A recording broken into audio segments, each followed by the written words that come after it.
Alex, it looks like everyone's settled in there, but let me know when you can confirm that we're ready to go on your end.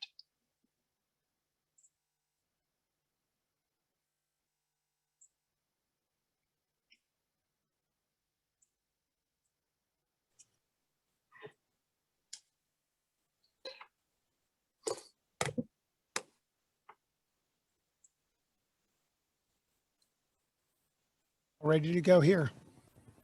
Great. Kim, how about you? Yes, I'm ready. Great. Okay, we'll go on the record now. This is the time and place for hearing number 14 on the application for conditional use filed by Churchill Creek Project LLC for the redevelopment of the former George Westinghouse Research and Development Site located at 1310 Beulah Road in the borough of Churchill. As folks will, I'm sure, remember, we are continuing with the public comment portion of the hearing. I believe we left off with we finished Ms. McDonald was our last speaker at the last hearing. So before we get into the next public commenter, I'd ask the court reporter just to go ahead and swear everyone in virtually as she has been doing throughout.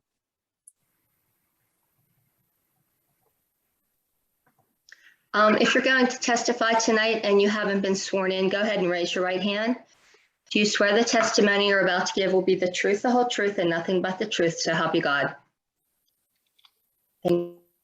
Thanks, Kim.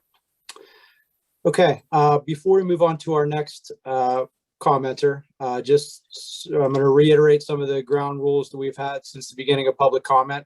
Just a reminder, we will be precluding unduly repetitive or irrelevant commentary and testimony.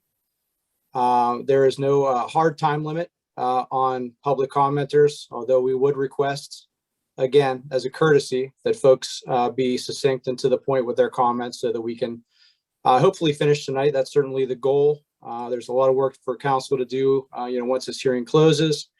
And, we are trying to wrap things up tonight, if at all possible. There is as it was posted, I believe, on the website, there is a tentative, only if necessary, break glass if needed date coming up. Would be Saturday morning, starting Saturday morning at 9 o'clock. We'll confirm that at the end if we need it. Hopefully we will not. Mr. Graziani, after he had posted that as a potential hearing date, did receive a comment from a concerned resident who raised the issue as to whether or not folks who may have a religious restriction from participating on a Saturday, whether that would be an issue. So for that reason, I know we do have, I'm not sure if the order has been posted, but I know Mr. Graziani does have an order in mind based on when folks had raised their hands at prior hearings.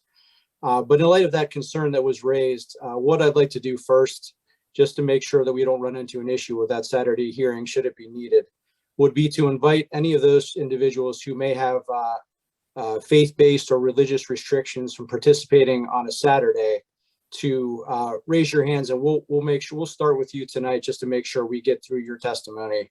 And that way, to the extent that you're not able to participate at the hearing on a Saturday, we can certainly, those recordings can be made available, but at least we can make sure that, council hears from you in this setting, in this public comment setting. So what I'd ask then first is if there are any individuals who do have some restriction on participating, if there was to be a hearing on Saturday, if you could raise your hand, identify yourself so that Mr. Graziani could recognize you, bring you to the front, and we'll hear from you first. We'll give it just a couple minutes there. Mr. Rob, if I may. Sure. So there was no discussion about that date. None is required. And so I see that date. I will not be in the state. I'll be in Tennessee. I won't be available for that. I can provide coverage for that on that day, so as not to be the cause of any, keeping the thing moving. I would just ask that, it's just going to be to wrap up the public hearing, so that if there are any discussions about the transcript, proposed findings of fact, anything any discussions pertaining to the procedure moving forward as it might affect my clients. I just respect the request that I could be included in that either before or afterwards. Sure. Now, You won't put my associate on the spot, with those kind of decisions since they haven't been involved up until now. certainly, that's a fair request, Mr. Ferguson. We'll make sure when we wrap up tonight, we'll have all those items to work out before we close the hearing. But should we move on to that follow-up sort of emergency day, we can make sure you're included in those discussions, and we'll work out the logistics between now and then should we need to. Much appreciated. Thank you. Sure. Mr. Graziani, did anyone notify you of a potential restriction they would have that would have us bump them up to the front? So the challenge I have, Gavin, is that people came with their hands raised and they've been promoted. So what I would ask those who've been promoted, if they're looking to be sure they're able to speak this evening because of the situation that Gavin raised with religious concerns on Saturday, that they unmute themselves and identify themselves.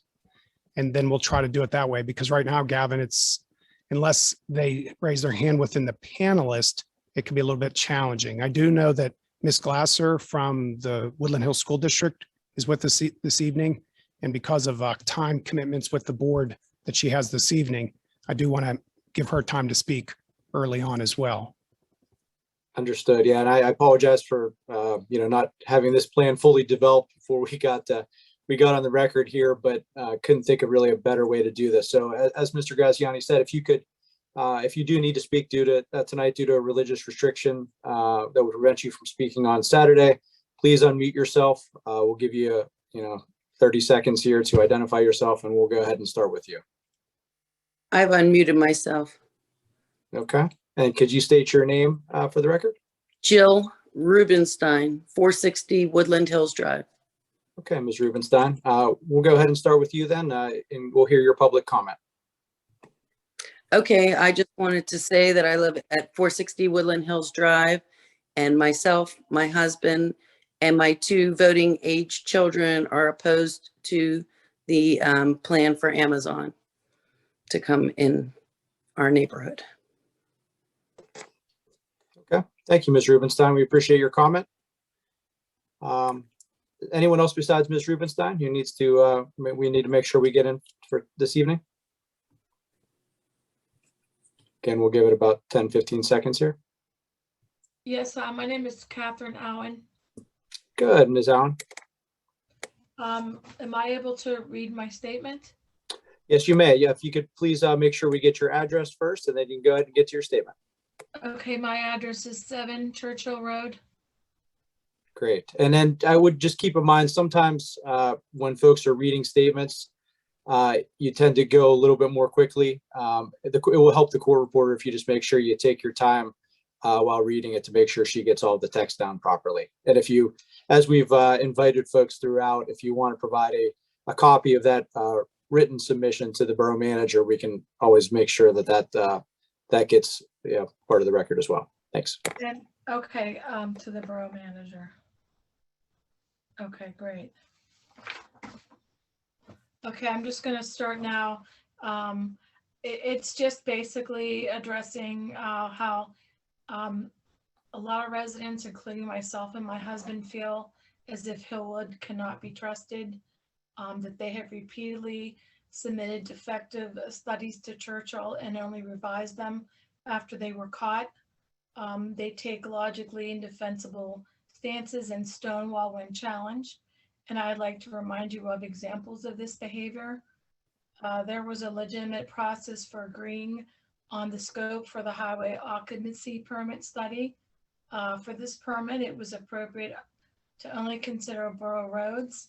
However, the traffic scope is laughably inadequate for any health impact study, for it be noise, air pollution, or traffic safety, because it does leave out state and county roads that run through Churchill. The traffic on these roads has significant demonstrable impacts on our residents, and it is illogical to omit them from a warehouse impact analysis.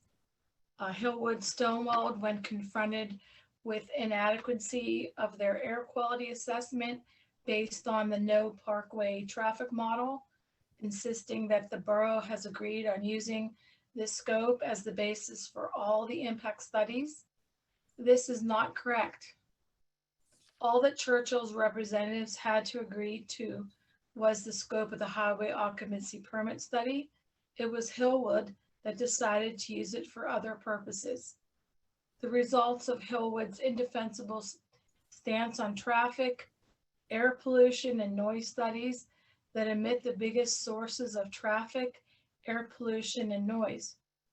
The council knows this to be true, and it knows that Gateway did not evaluate the adequacy of these studies before approving them. It knows that Gateway's sign-off had nothing to do with the accuracy of Hillwood's impact studies. This was not how Gateway interpreted its assignment. Gateway believed it only had to certify that Hillwood submitted reports to demonstrate compliance with requirements. It did not try to determine if the results of Hillwood's reports were accurate or accurately demonstrated compliance. The unfortunate result of this bluffing, stonewalling, and less rigorous review process is that the Planning Commission based its approval of these studies on erroneous information. Hillwood's sound consulting firm, Ostergaard, invented a bogus sound intrusiveness criterion that required the collection of ambient noise measurements. Even if the method held water, which it didn't, the noise data were collected in an intentionally misleading way. And I do say intentionally misleading because the consultant was a professional sound engineer who should have known better, as amply demonstrated by Dwight Ferguson's expert witness, who showed that the 10-minute sound samples gave is a biased characterization of Churchill's noise level. Hillwood's Langen consultants bluffed the council and the PADEP on the water quality report, which through resubmitted still claims physically impossible water quality improvements for this site. Langen says that it doesn't matter what the site enlargement plan requires, that the retaining wall is placed in the floodplain of the tributary to Sawmill Run on the south side of the site. They say that reinforcing the toe of the wall will fix the problem, when they know it will only be a short-term fix. They know that water will seep under the wall, forced by hydrostatic pressure and capillary action. They know that wet fill material behind the 76-foot wall will be subject to repeated freezing and thaw cycles, expanding fill and putting pressure on the wall. It won't fall immediately. It may not fall while Amazon occupies the site, but it will fail, and that failure will be catastrophic. The owners will file bankruptcy protection, and the future Churchill Council will have to figure out what to do with a site that is unstable, that contains a nuclear waste dump, whose stormwater conveyance system is clogged with mud and rubble that sends contaminated mud onto Beulah Road with each rain event. Hillwood has willfully distorted and misinterpreted federal guidelines to the council, as explained in the letter from the executive director of GASP, which I encourage you to read, since Hillwood's lawyer prevented it from being read at the public hearing. This letter details how the EPA guidance cited by Epsilon to justify ignoring emissions during construction, namely 40 CFR 52.21, paragraphs K, M, and O. It is not applicable to temporary emissions. Long story short, Epsilon did some selective quoting of a June 19, 1978 notice in the Federal Register addressing the 1977 Clean Air Act prevention of significant air quality deterioration state implementation plan requirements. From this document, Epsilon quoted the section of definitions, but ignored the text of the regulation itself. The result gave the impression that the EPA does not recommend including construction emissions in impact assessments for prospective projects, which is patently false. Please refer to the letter for details and proper citations. The land permit application was submitted to Churchill by Laf Metz on December 2nd, 2020, and now, 10 months later, it's out of date. Not only is it outdated, it is full of errors and omissions. They didn't bother to update it because they knew there would be no public hearing on this part of the application. And once the conditional use permit is granted, the project cannot be stopped by the council. Why bother mentioning that? After the soil is removed from the site, Hillwood would have to blast away 10 to 20 feet of bedrock in order to lower the site surface by 30 feet. They did not mention the potential for cracking and destabilizing the underground concrete nuclear waste storage and hot cell facilities operating in buildings 301 and 302 on the south end of the property. They didn't mention the possibility of blast damage to the People's Natural Gas Pumping Station or underground natural gas pipelines feeding into it. They didn't mention the potential for the blasting to destabilize the overburden above in the abandoned coal mine under the site, which could collapse the mine. There was no geoscience report. Why rock the boat? What council doesn't know won't hurt them. Hillwood knew they could get away with it. They knew that. If confronted, they could generate a deceptive engineering report that demonstrated no material impact, just as they did for traffic, noise, and pollution in our neighborhood. They knew that Gateway would give them the same accuracy and perfunctory review that it gave the air, the traffic, and the noise impact studies. Gateway could have relied on to not impede progress. The strategy that fooled the council during the conditional use permitting process would suffice going forward. Hillwood also lied about the assessed value of the property site. It threw out the number 3 million several times, when in fact, they knew the number was 900,000. This was pointed out and explained by Steve Frank. Hillwood knows Pennsylvania real estate law. They have built here before. They were counting on our gullibility to show them that they were wrong. If Hillwood cared about Churchill as we do, they wouldn't have done such a pathetic job with either the impact studies or the land development permit. They wouldn't have swept all the problems under the rug, but would have made serious attempts to actually identify and mitigate the problems. The list of conditions imposed by the Planning Commission is not enough to protect our community. How could it be? The Planning Commission was given deceitful data and reports to analyze. The real story was hidden from them.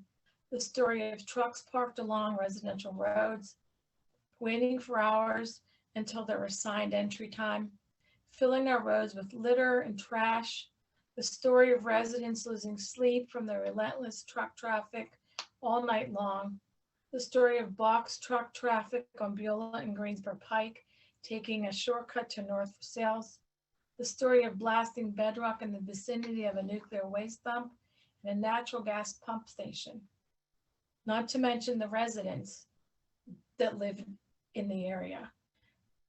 These aspects of the project were never mentioned by Hillwood, so they could not become part of the review process. The process was gamed by a developer whose apparent genius is for hiding serious issues from the regulators and officials.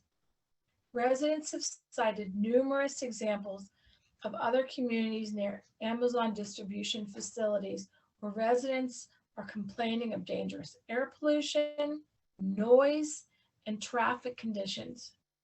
Hillwood denies that this will be the case in Churchill. even though the Churchill facility will be 5 times larger than any other Amazon facility built so far. Something this big doesn't belong in a little residential community, even if that community has a problematic property that isn't generating much tax revenue. The council must know this. Some council members even visited an Amazon warehouse. I suggest they visualize one whose warehouse superimposed on the Westinghouse site and multiply the warehouse traffic noise by the factor of 5. This is what is proposed facility would mean for our Churchill neighborhood. The Churchill Code specifies that proposed developments must not harm residents. That includes the hit that at least a third of the houses in Churchill will take an assessed value lower. These houses will be bought at fire sale prices by investment firms and become rundown residential units. These are historic homes. This is the change that J.H. Warren prophesied. Must it come true to Churchill? I don't think so. I believe that Churchill follows its own zoning code. Churchill can remain a desirable address, coveted for its well-maintained houses, safety, and beautiful yards. We do not have the best air quality, it's true. That is not reason to degrade it further. It is the reason to protect it even more stringently. How many experts do you have to hear telling you that kids will develop lung problems and seniors die prematurely from airborne particulate matter from warehouse traffic? This stuff is real. Hillwood would have you believe the particulate matter from its warehouse will be negligible compared to existing pollution. Here is where I have to call BS. Even if it were true the incremental addition of particulate matter was as small as Hillwood claims, which it's not, it would still be hazardous to our health. It is federal policy to protect the impaired air sheds more stringently than the clean ones, not as Hillwood suggests to add insult to injury. They prevent to follow federal environmental guidance, but actually they do the exact opposite. If you have any doubts about evidence Hillwood has presented to the council, then the developer hasn't made a strong enough case. If you suspect that Hillwood has been negligent or deceptive, the right thing to do is to vote no on the conditional use permit. You've been told that you will be sued if you do vote no. That may be true, but if you are sued, you will win because Hillwood has presented a defective case. The developer hasn't met the conditional use criteria. It hasn't proposed a project consistent with the borough code. It hasn't demonstrated that the project will not harm Churchill residents. You can stand up to this corporate bully, and I sincerely hope that you will. That's the end of my statement. Thank you, ma'am. Before we move on to our next commenter, I understand that Ms. Fox wants to raise an objection. I think it relates to an email she sent to Mr. Graziani. So we'll recognize Ms. Fox and allow her to place her objection on the record. Thanks again for your testimony, Ms. Auen. Thank you, Gavin. Sure. I had sent an email on Tuesday, October 12th, the day after the last hearing on October 11th. I sent it to yourself, Gavin, Rob, as well as Alex Graziani, members of council, and Mayor Gamrat. So I'm going to read that. I had asked that it be posted on the borough website, and it was briefly and then taken down. So I understand this is the correct way to raise my objection. Dear Mr. Rob, Mr. Graziani, members of council, and Mayor Gamrat, as a pro se party objector for the public hearing and a Churchill resident, I'm writing to object to statements made last night, that was October 11th, 2021, as follows. First, I understand from an email sent at 9:22 p.m. on the 11th, October 11th, by Robert Guffey and substantiated via email response and phone by Kathy Bordner, both Churchill residents who were on the Zoom call before 8 p.m. last night, meaning the night of October 11th. That Jay Dworin, council president, said the following before the hearing was being officially recorded. And this is a quote from the email from Dr. Guffey. Mr. Dworin stated that he wanted to go as long as necessary tonight to finish comments because, dash, my recollection of his words, dash, quote, if we let public comments go to another night, then more people will want to comment and it will never end, end quote. Second, Borough Attorney Gavin Robb made it clear in his words at the onset of the public hearing last night, meaning October 11, 2021, that he wanted to try to finish the public hearing that night and encourage people to shorten their comments if repetitive and later in the evening after Steve Frank's testimony, adding to keep it to 15 minutes.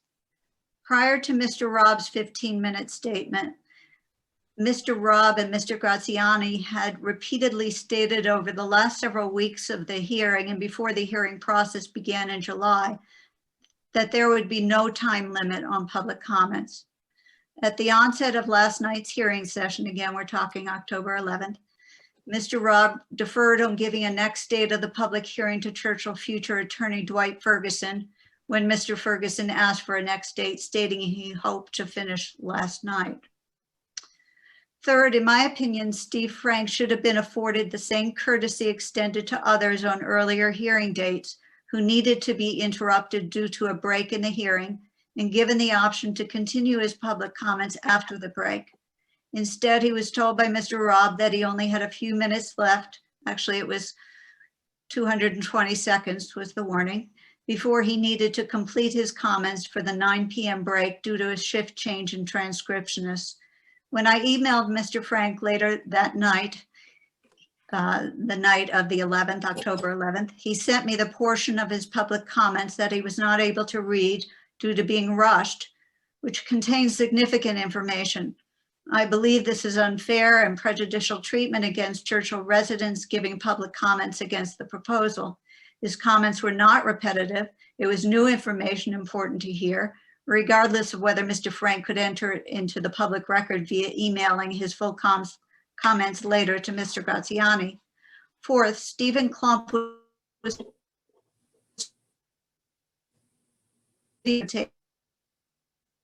trucks idling outside the Amazon distribution center. Miss Fox, this is the court reporter. You cut out there quite a bit. I'm sorry. You said regardless, enter into the public record via emailing, and you were cutting in and out. Can you start over? Yes. Thank you. Thank you for telling me. His comments were not repetitive. It was new information important to hear, regardless of whether Mr. Frank could enter it into the public record via emailing his full comments later to Mr. Graziani. Was that clear? Yes. Okay, great. Fourth, Stephen Klump was told by Mr. Robb when he started showing the videotape made by Anna Gonzalez of diesel tractor trailer trucks idling outside the Amazon distribution center in Rialto, California, the council had already seen the video and it did not need to be shown. Unless it is labeled in some obscure way on the borough website, I do not see this video posted on the documents page of the website to be part of the public record of the hearing. On the other hand, the KDKA talk radio interview with State Senator Jay Costa was submitted for posting by resident and supporter of the Hillwood Amazon proposal, it's actually Dr., my mistake, Eric Grossinger, and has been posted there for some time. Yet Dr. Grossinger was permitted to replay the entire audio interview during his public comments without rebuke from Mr. Robb. Again, this has the appearance of prejudicial treatment. Here is the link to Ms. Gonzalez's video of the tractor trailer trucks idling outside the Amazon distribution center in Rialto, California, and I give the link in my email. Mr. Graziani, I ask that you please post this video separately as evidence to be posted on the borough website as part of the official record of the public hearing with the heading, quote, video of diesel tractor trailer trucks idling outside Amazon Distribution Center, Rialto, California, end quote. Thank you. I think Mr. Frank should be given the option of starting the next round of public comments on October 20, where he was interrupted by Ms. Fox, Mr. Rob, Ms. Fox, including, Ms. Fox, yes. speaking of being interrupted by Mr. Rob, you cut out there about the last 30 seconds. Okay, thank you for telling me. Did you hear thank you? I heard thank you. Rialto, California, thank you. You heard that part? Okay. Yes. I think Mr. Frank should be given the option of starting the next round of public comments on October. Same We lost place. you. We lost you again, Ms. Fox. Including information. Oh my. Sandy, Including Sandy, if you turn off your camera or your video, that may loosen up some bandwidth and enable you to be heard. This I have 100%, but all right, I'll try that. Okay. I can also move my computer to a better spot if that's necessary. We're hearing you very good right now. Okay, good. I think Mr. Frank should be given the option of starting the next round of public comments on October 25th, 2021 by reading from where he was interrupted by Mr. Rob, including the information he deleted and reading on to the end of his written comments. Further, I believe in the interest of fairness that residents should no longer be told to abbreviate their comments or terminate airing their evidence to accommodate the wishes of Mr. Dworin and/or Mr. Rob. Residents need to be fully respected in this process of the public hearing. That's what makes it a quote public end quote hearing. Thank you for your attention to these concerns. Sincerely, Sandra Fox. That was the first email I sent, as I mentioned, with my. Ms. Fox, I'm going to go ahead and address those then. Okay. Okay, thank you. Sure. With respect to the video, I will agree. I was informed, I believe at the time or around that time, it was my understanding that video had been placed amongst the public comment evidence. I learned after the fact that it was not. So we will sustain your objection with respect to the exclusion of that link. So we'll make sure that goes up. With respect to the rest of your objections, they're overruled. To be clear, and there's a little bit of a balance here, and certainly I can understand maybe some frustration or maybe some confusion, but the fact is that, there is no requirement, legal requirement, no constitutional requirement for unlimited, unfettered public comment. And we are permitted to limit unduly repetitive and irrelevant commentary. Frankly, the individual, and I apologize because I can't recall who was testifying regarding the tax assessment appeal process, but that we allowed quite a bit of that testimony in, even though frankly it has no relevance to this application that's before us. So if those individuals who believe that they were cut off, and I didn't cut anyone off, to be clear, I did ask people to try to finish up their testimony, try to keep it short, because we have so many people that we're trying to hear from, and we are going to finish this hearing. We're going to finish it by the end of October, by hook or by crook. So we're going to get there. And to me, if you have a public commenter who's just repeating what prior public commenters have said, it starts to sound like people are just trying to delay the hearing, and that's not what anyone wants. We want to hear from everybody. We want to give everyone a reasonable opportunity to participate in this proceeding. We will continue to do so, but we will continue to exclude any unduly repetitive or irrelevant material. So thank you for raising those. That's the ruling on those objections. Alex, if you go ahead and do we have any other individuals who need to speak tonight? I'm not done with my objections. Okay, please state your next objection, Ms. Fox. This was in an email, a follow-up email on October 17th, 2021. Dear Mr. Robb, Mr. Graziani, Mayor Gamera, and members of Borough Council, as a pro se party objector and resident, I am writing a follow-up email to my Tuesday, October 12th, 2021 email, in which I noted my objections to comments made by Council President Jay Dworin, overheard on a live microphone by residents before the taping of the public hearing began, and Borough Solicitor Gavin Robb during the hearing. Ma'am, I'm going to ask you to get to your objection, please. What is the nature of your legal objection, and so we can address it. 2 days ago, and that would have been on the 15th of October, I learned that Maria Athens is another resident who cut her prepared comments to fit within the sudden announcement of a 15-minute limit on public comments. I'm requesting that in addition to posting Ms. Athens' written comments, the final unabridged version to be sent at a future date by Ms. Athens to Mr. Graziani on the borough website to be part of the official record of the hearing, that Ms. Athens be given the option to read what she was unable to present of her comments to her concluding remarks on the next hearing date of October 25th, after Mr. Frank is given the same option. I respectfully request that residents be afforded the same rights as other witnesses who testified without time limit, and that this be stated at the onset of the next hearing date, if not before, by Mr. Robin or Mr. Graziani. No one should have their civil liberties curtailed. And that's the same objection that you raised. It's the objection is also overruled. Those individuals are certainly permitted to submit any of those comments in writing. Now we are going to move on to the next commenter. Will they, okay, so their final comments, their unabridged comments will be posted on the website to be part of the official record? That's correct. And we've invited folks to do that since July 19th. Okay, thank you. Thank you. Anyone else who may have a restriction, a religious or faith-based restriction that would prevent them from testifying on Saturday should we need that date? I see Ms. Frank. I'm not sure if that's that hand is raised in response to that request or if it's just generally raised, but we'll give her an opportunity to speak.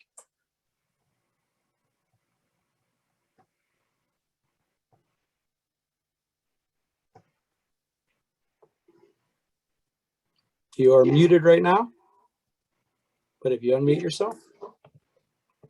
Apparently you can't unmute and put your video at the same time. Anyways, good evening. Thank you so much for the opportunity to share my experiences. My name is Kathy Frank. I reside at 2010 Garrick Drive. I would like to take a moment to pay tribute to our community and the past leadership that upheld the standards and values we hold so dear. What a rarity, what a jewel we have here in Churchill. We live in this peaceful pocket of beauty just moments away from the city and surrounding neighborhoods. Such an abundance, this place we are privileged to call home. This community, how do we honor and protect it? Our borough website notes that Churchill is an historically premier and well-established residential area featuring picturesque foliage during all seasons of the year with gently rolling hills and valleys.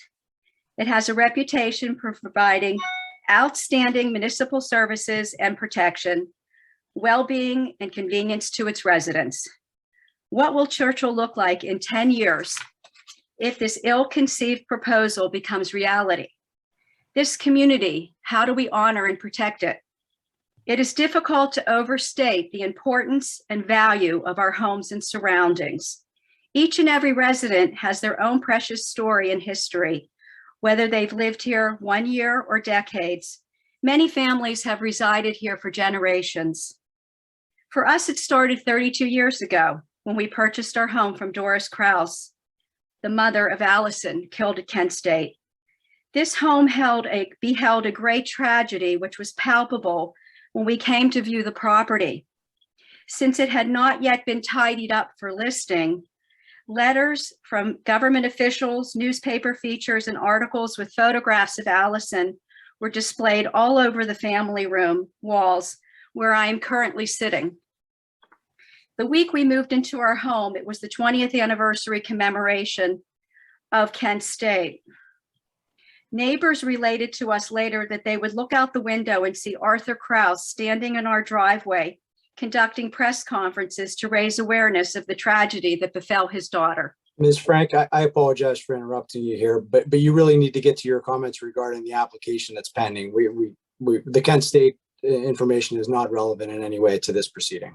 And I've got 2 more paragraphs where I'm looping back. Yeah. So I appreciate your forbearance, and I am going to talk about the application. Please do. Thanks. You asked comments from the public, and the public has feelings about what they think is relative into our lives. I know this is a legal proceeding, but you It asked is. us how we feel about this. No, what I asked you to provide is relevant comments to the applications that are pending. So I'll let you get back to it, but you need to bring it back to. Thanks. Yeah, I'll bring it back. I appreciate it. We considered it our sacred trust and one to be the keepers of this history, one that we taught our children with reverence. We were especially determined to create a home of joy. Along with having our 2 children here, for over 30 years, we have cultivated an organic vegetable garden, created an environment rich with music, art created in my home-based studio, and a love for our home and our surroundings. We are heartbroken that we may be forced to leave all that we have built. This community, how do we honor and protect it? Many questions arise. What is best for this jewel? Many, like me, wish to preserve this lovely and safe community of 3,000 residents. As we consider what is truly best, we look to the soul of the matter. And that is really simple. Have they or have they not, in good faith, satisfied the conditional use permit? They have not met this burden, and this needs to be rejected immediately. Last paragraph. Hillwood, what is your guarantee to protect this land once you raise it? It is common knowledge that you sell off properties with nary a care for what becomes of the communities you abandon.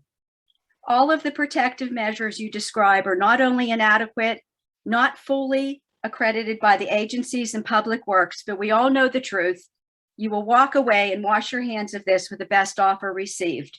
This community, how will you, Churchill Borough, honor and protect it if you have the will to ram this project through, regardless of the overwhelming dissent and astute testimonies of my fellow colleagues, your neighbors have presented? You will be solely responsible for Churchill's ruination and this community's history forever. Thank you. Thank you, Ms. Frank. Mr. Graziani, any other individuals who are asserting a faith or religious-based reason to testify tonight? Ms. Frank, you're still unmuted. There you go. I see Ms. I'm sorry, get off. Nicolette Armstrong has her hand up. She's a panelist, and that may be why she has her hand up. Okay, we'll check with her and see if she needs to speak tonight, or if this is just a general hand up. Go ahead, Ms. Armstrong.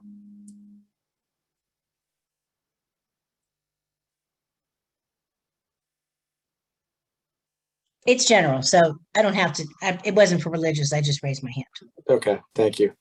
We'll do last call for any individuals who may not be able to participate on Saturday before we move back to, I think Alex has a list, so I'm going to defer to him on the order of folks coming in. Going once.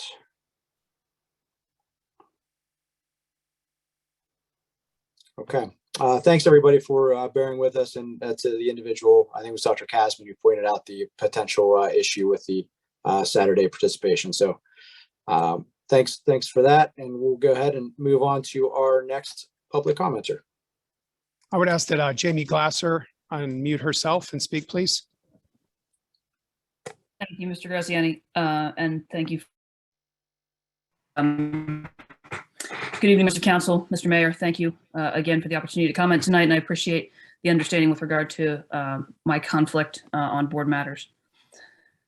My name is Jamie Glasser, and while I am a lifelong resident of Forest Hills, I come before you tonight in my capacity as the president of the Woodland Hills School Board. Before I begin, in the interest of full disclosure, I have two items. The first is personal.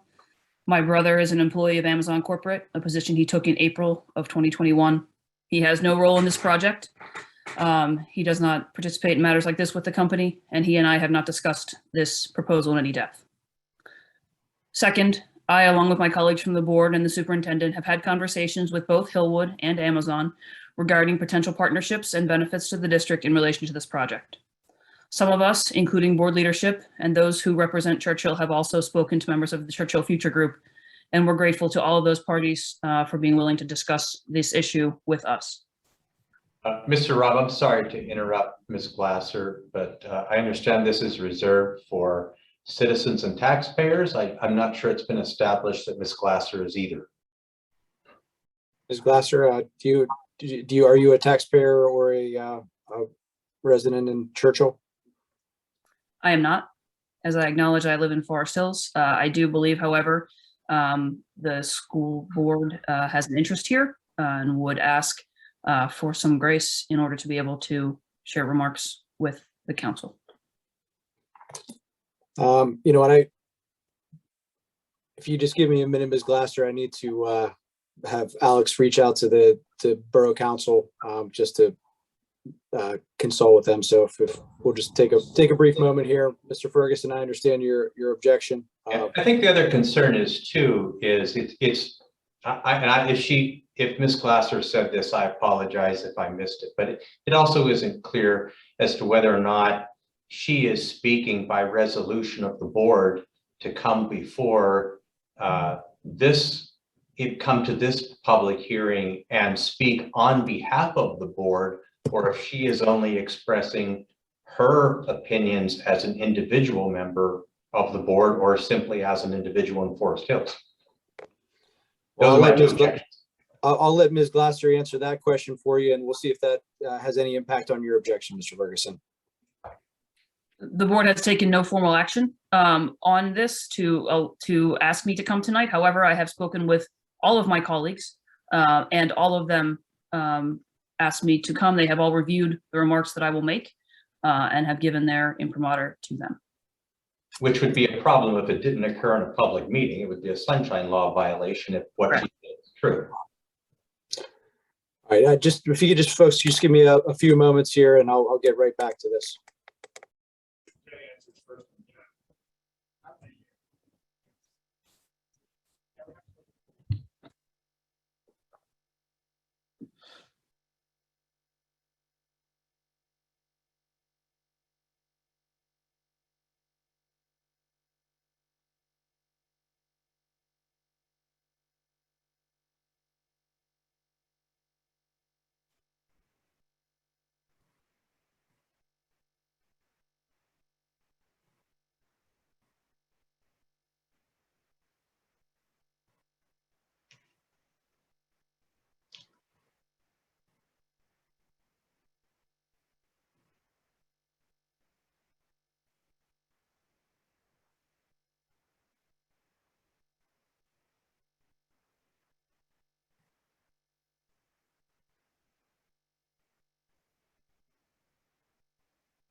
In here.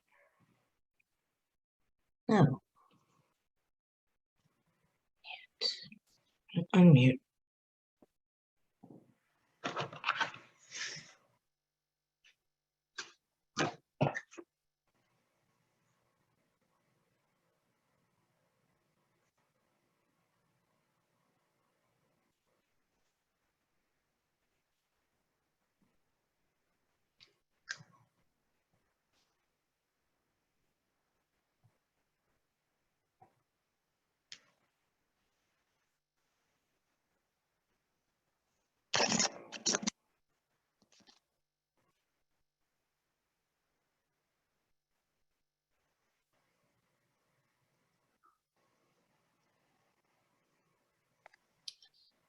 Okay, Ms. Glasser, sorry, Kim, are you okay to go back on the record?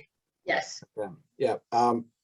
Ms. Glasser, respectfully, we have been, and certainly understanding your unique position with the school board and you know, how that the school district is impacted potentially significantly by the development. We have been very hard and fast regarding only residents and taxpayers providing testimony at this public hearing. So even for the public comment portion, I do have to sustain Mr. Ferguson's objections. I apologize. But I know you took your time out, prior to your board meeting. But I think if we make an exception here, it potentially opens the door to other exceptions. We need to stick to the rule. I understand, Mr. Rubin. I thank you for that. I would note, however, for the record, the school board currently has no residents of Churchill who sit on it. By virtue of our election, we are 9. There are 12 communities. We don't always have representatives from each municipality. As a result, there is no one who would be able to speak on behalf of the board in regard to this matter. I would like that to be noted. We'll find other ways to communicate thoughts to the members of council. So thank you. Thank you, Ms. Glasser. Appreciate your understanding. Absolutely.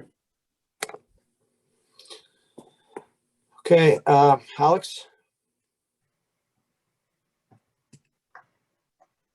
So after Ms. Glasser, Bonnie, why don't you go ahead and unmute yourself and speak?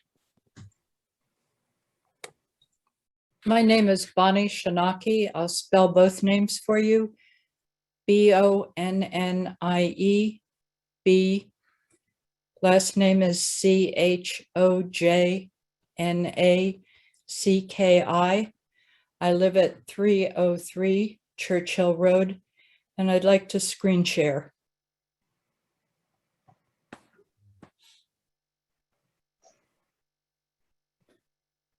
And okay.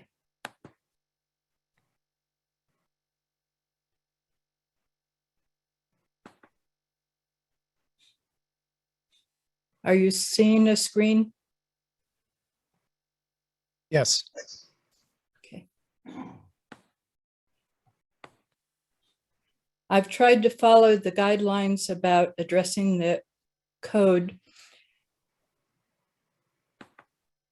So I'd like to speak to the criteria for approval 304-31.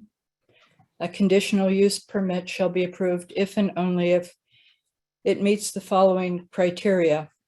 And I'm going to address G and H. G is the, excuse me, I'm having trouble figuring out how to do this.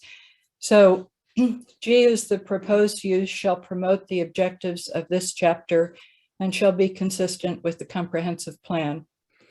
H, the proposed use shall be consistent with past development of the borough and its current character. I want to thank everyone else who has delivered statements and critiques of studies of air, noise, light pollution, stormwater management, the value of mature trees, and all the emotional comments about the borough. I want to begin with H, the proposed use shall be consistent with past development of the borough and its current character. In the past, and this is from a Churchill welcome booklet, I don't know the publication date, but the publication states that the Westinghouse R&D Center, this campus-like complex of relatively modern buildings, occupies a beautifully landscaped 150-acre site contiguous to the Penn Lincoln Parkway. The center occupies only about 5% of that acreage, adding materially to the considerable green open spaces which enhance the borough's image. Besides being the borough's largest single taxpayer, Westinghouse and its employees contribute significantly to the volunteer activities of the community.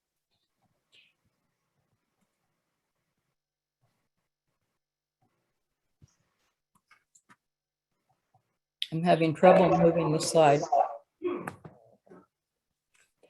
In the past development of Churchill Borough, on the slides, I'm showing a montage of Westinghouse and Churchill Borough that's from historic material. Churchill, Pennsylvania campus was dedicated in 1956. The surrounding and integrated landscape design and gardens were tailored to the site and representative of local and regional schemes. So the montage shows a picture of the site from an overview, not quite an aerial. And it also shows a picture of two women looking at very lush gardens at the site.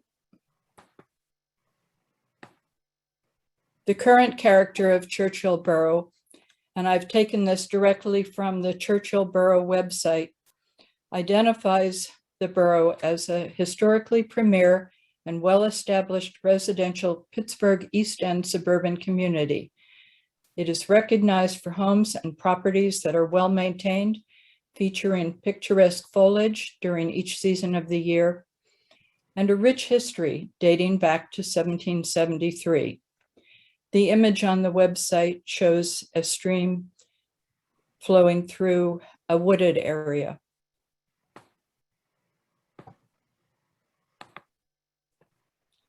In the current character of Churchill Borough, 63% of the budget is from real estate taxes. And the slide I have shows an image. This is also taken directly from the borough website. Anyone who goes to the website can find this with the budget information. This is the 2021 anticipated revenues at the current rate of taxation. The applicant narrative from November 2020, and this is taken from a letter that was dated November 13th, 2020, talking about alternative developments. This is number 7 from the letter, and the URL is included in the slide. In response to the question some residents have asked about whether a different type of development might instead be pursued, such as restaurants, coffee shops, shopping boutiques, or a park. The applicant said no, and the reasons are, first, the purchase price for the site is too high to support any of those uses. Second, the cost to remediate the substantial environmental contamination at the site was estimated by Hillwood's engineers to be $8 million to $18 million. Third, the cost to demolish the office buildings on the site, which are dilapidated, obsolete, and filled with asbestos, are many $million more.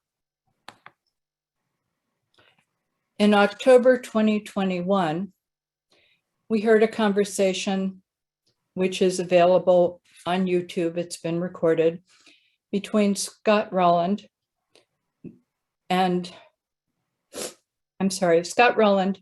Principal Vice President and owner of Langen, and Mr. Gallagher about the phase 1 and phase 2 assessments of the property. And he's talking about demolishing the buildings on the site and removing the hazardous materials from the buildings prior to demolition. He also mentions the site soils. Any soil that is exported from the site, the levels of metals within those soils is higher than what is classified as clean soil. So there is additional cost related to exporting those soils. The combined cost of removal of hazardous materials and of all the buildings, along with removing the soil that needs to be removed from the site for development, is between $17 and $18 million. The applicant has also stated in a number of places that the George Westinghouse Research and Technology Park was dedicated on May 31st, 1974. Now I have a slide just with people dancing, saying it ain't necessarily so. Westinghouse dedication date was actually 1956. Documents the building and the dedication of the site in Churchill Borough, as well as the establishment of a facility in Belgium. There are two references, Exhibit GG with my name and Exhibit HH. One is the finding aid from the Westinghouse archives that are in the Heinz History Center. And the other is the historic survey that was done of the site in November of 2020. This was done for the developer, so presumably the developer knows what's in the report. Cultural resources that were identified at the former Westinghouse site through all the reviews that have taken place in preparation for the proposed development include historically significant buildings and landscape, a historic Indian trail, Raystown Path, biodiversity, which is a term that probably was not around when the facility was built, but it is important in the 21st century.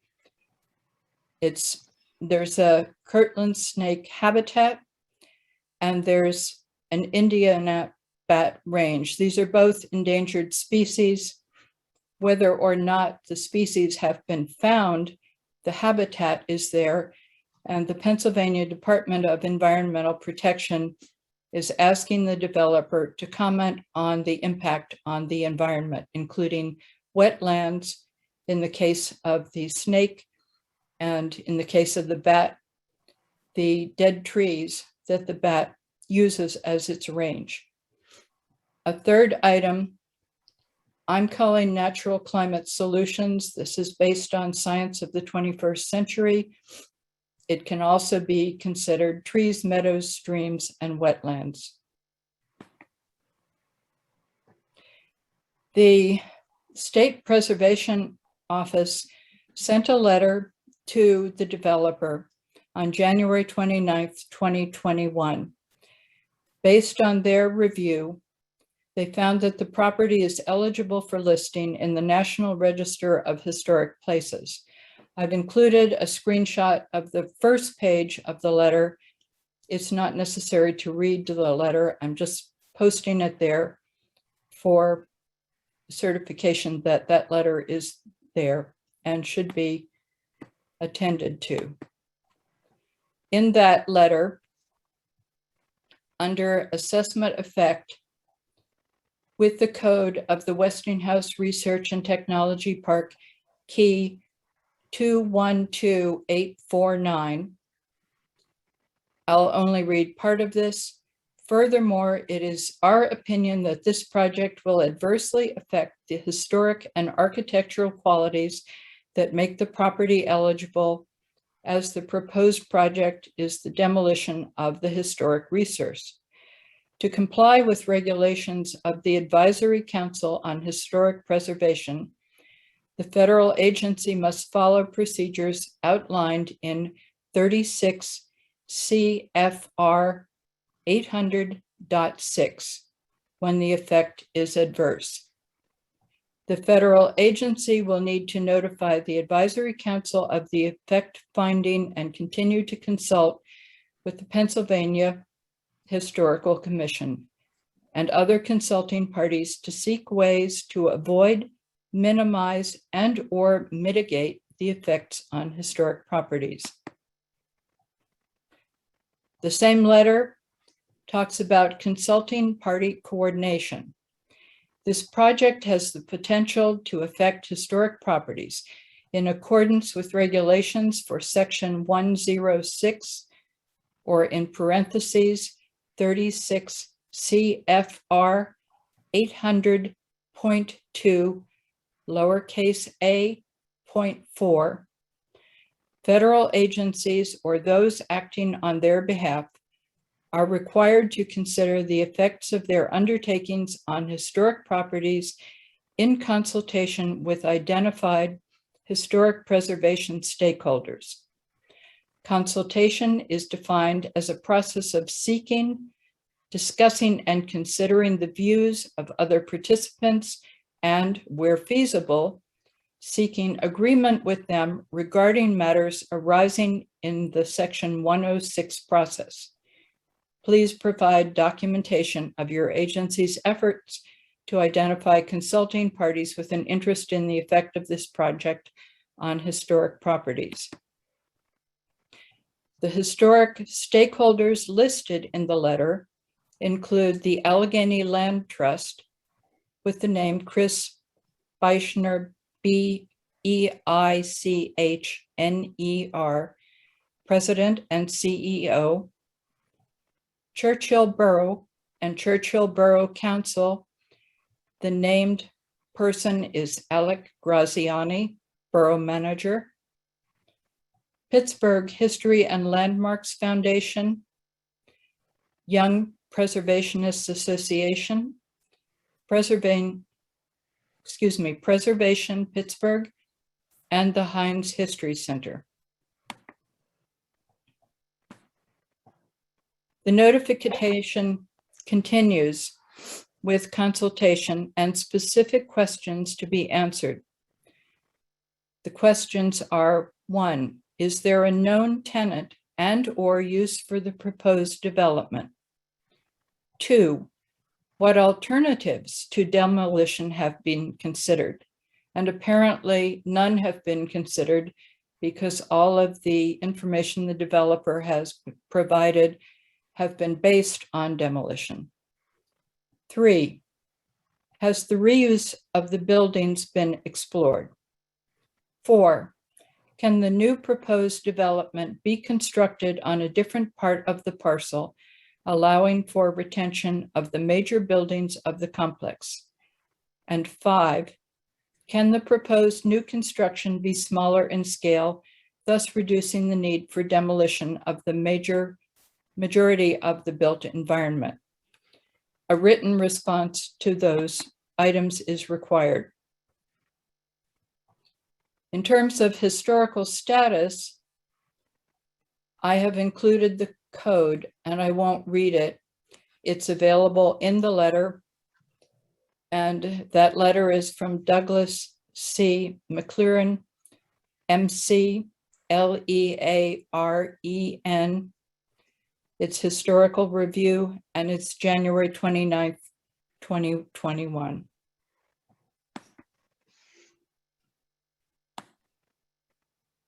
The site and the historical significance actually includes the entire parcel of land, which is approximately 133 acres. The criterion for that significance include Criterion A, in areas of industry and science as a leading research and development company. Criterion C, in the area of art and architecture, in the area of architecture as a local example of mid-century modern design. And Criterion G, as a property achieving significance within the past 50 years. The proposed period of significance begins in 1953, which was the first construction date, to circa 1980. I've included a screenshot from the landscaping guide from 1968. I will not read the entire thing, but I will point to the fact that all landscaping problems normally encountered in Allegheny County are represented at the Westinghouse R&D Center. The site was specifically developed and included tours. Tour 1 is perennials and annuals. Tour 2 was flowering shrubs and trees. Tour 3 was shade trees. And tour 4 is flowering trees. Next, I have a slide showing the aesthetics and design of the landscape architecture. There's a small image of the site, and then there are 4 circles extending out from that image that show exactly where these different tour plantings are located. I will point out again that in the beginning, this site took only 7.5 acres of 150 acres. So there was a significant amount of green space deliberately kept green for the purpose of this being in keeping with the residential character of the community. In the 21st century, biodiversity matters. Globally,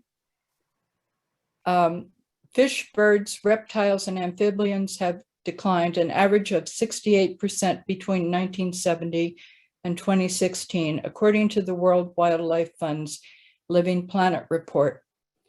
The most important direct driver for loss of biodiversity is land use change, and that is what is being proposed in this development.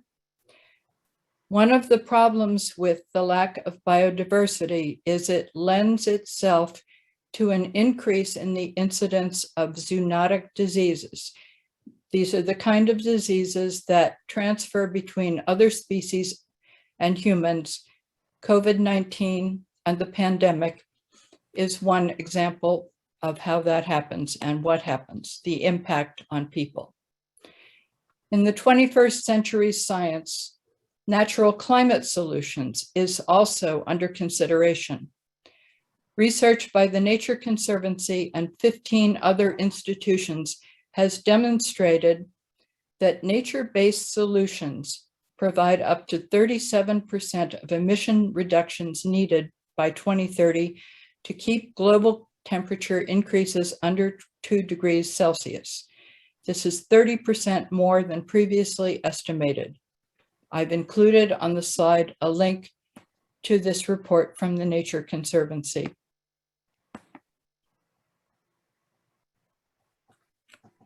Also on natural climate solutions, proceedings of the National Academy of Sciences on October 31st. Ms. Chojnacki, I Yes. apologize. I apologize for interrupting you, but we need to really focus more on this particular development, not these sort of macro, climate issues that you're covering. We've given you some leeway here, but you need to skip to the portions that relate to this development, please. Okay, let me just show some quick slides. This is what the site looks like in April 2021. These slides are directly from the Langen engineering reports. I'm not speaking about them. I'm just showing you the natural climate solutions that are in place right now before the development. In terms of historical resource surveys, the buildings. Building 401, built in 1955, was constructed by prestigious architects who have built other buildings that have received National Register status. Building 801 in 1973 was a David L. Lawrence Building of the Year in 1974. The architect was Skidmore, Owings, and Merle. I will just quickly point out that as it expanded, the site was strategically designed with a deliberate landscaping scheme. I will not read the rest of what's on this slide in the interest of time. I have gone into more detail about the criterion on which this site is being recognized as historically significant. I believe the slides will be posted, so I will not read them. I will point out that the value of historic preservation from case studies and research at various locations across the United States include revitalization, property value increase, social impact. Millennials appreciate the historic preservation. There's research on that fact. Higher income employment, historic tourism, well-being, and this is quantified by studies in neuroscience. There are many different people and sites that can be referred to about the various values of historic preservation. I have included a slide with a combination of different aspects that have been identified by people who do historic preservation and track what happens. I have included a second slide, and I will only read a small portion of this that says why historic preservation and heritage matters. It's continuity, identity, memory, and it fosters healthy, sustainable, economically vibrant communities. There's research and data on this. The economics is complicated for those who would seek to do this. A number of us who have been doing research can point anyone who is interested in this to more information on it. I won't read the slide in the interest of abbreviating my conversation on this, but there is a lot of data on there on these points.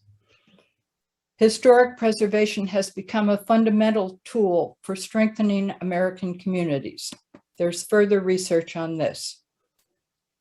Also, sustainable historic preservation, taking into account historic buildings' original climatic adaptations.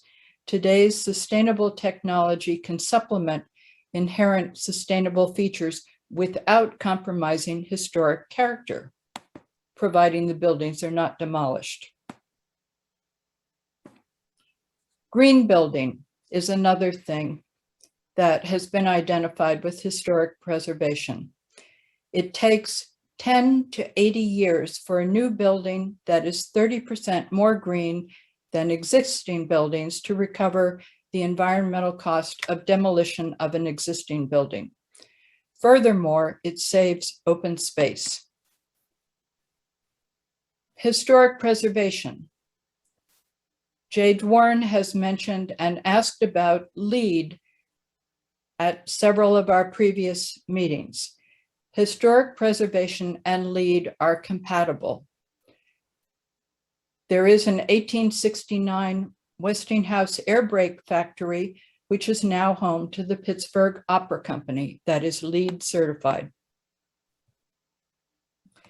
In terms of jobs, historic rehabilitation has a 32-year track record of creating 2 million jobs and generating 90 billion in private investment. It creates 50% more jobs than new construction. I've included citations. This is also a value for future generations. The preservation of this irreplaceable heritage is in the public interest, so that its vital legacy of cultural, educational, aesthetic, inspirational, economic, and energy benefits will be maintained and enriched for future generations. The citation is included.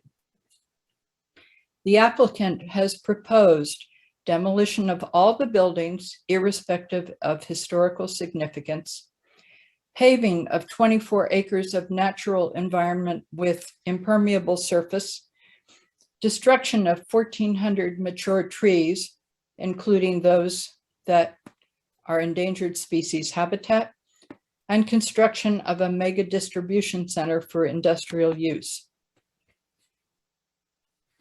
In their September 24th, 2021 letter to the developer, the Pennsylvania Department of Environmental Protection, number 28, stated that they have to go through the Pennsylvania Historical Museum Commission process, portions of which were cited earlier.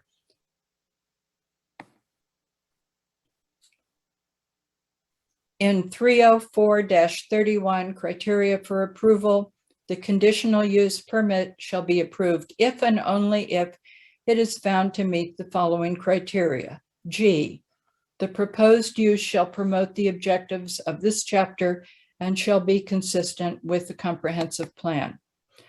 I have only taken excerpts from the objectives. One is to, and this is the comprehensive plan of 218 for Churchill, Monroeville, and Wilkins. Among the items are steward and conserve natural resources by incorporating policies and measures that enhance environmental sustainability. Generally maintain and protect the existing pattern of development in each community with deliberation, care, and public discussion about proposed changes. Protect and enhance open space, historic and cultural resources. My conclusions.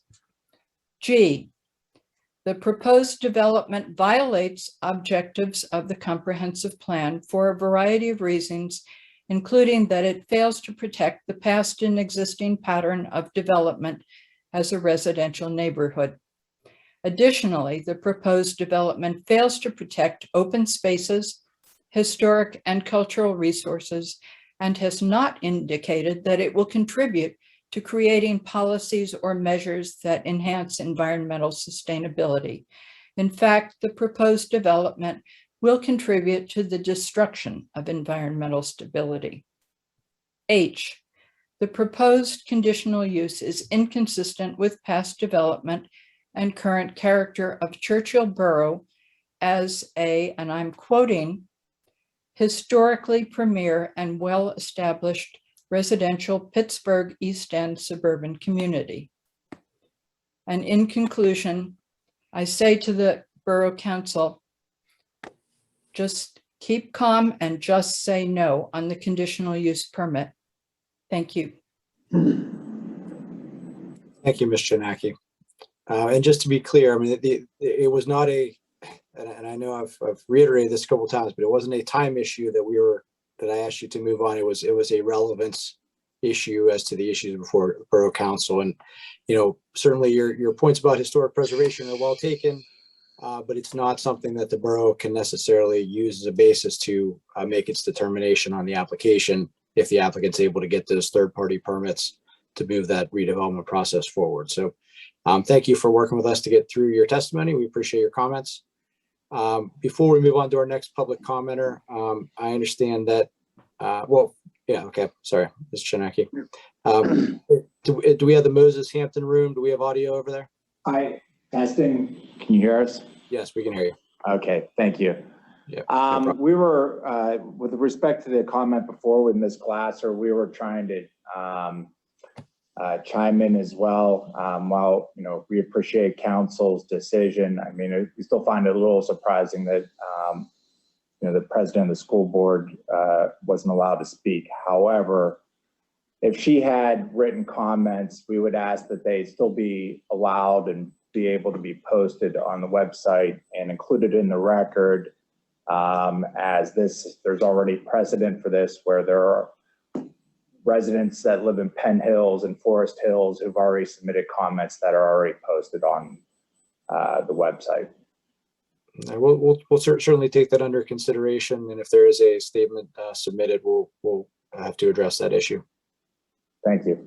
The problem is that she admits not really, that there wasn't a public meeting. No one asked her to speak for the school board, so she's not really speaking. Well, we didn't really get to hear Mr. Ferguson. I can appreciate how you would like to silence the school board, but we don't really know. So we specifically asked whatever question, written comment she has. Gentlemen, you guys know this works. We have a court reporter. It's even tougher doing this virtually. So please, just one at a time. Yeah. So first of all, objections don't need to be insulting. That diminishes the entire process. There's no reason to attack me.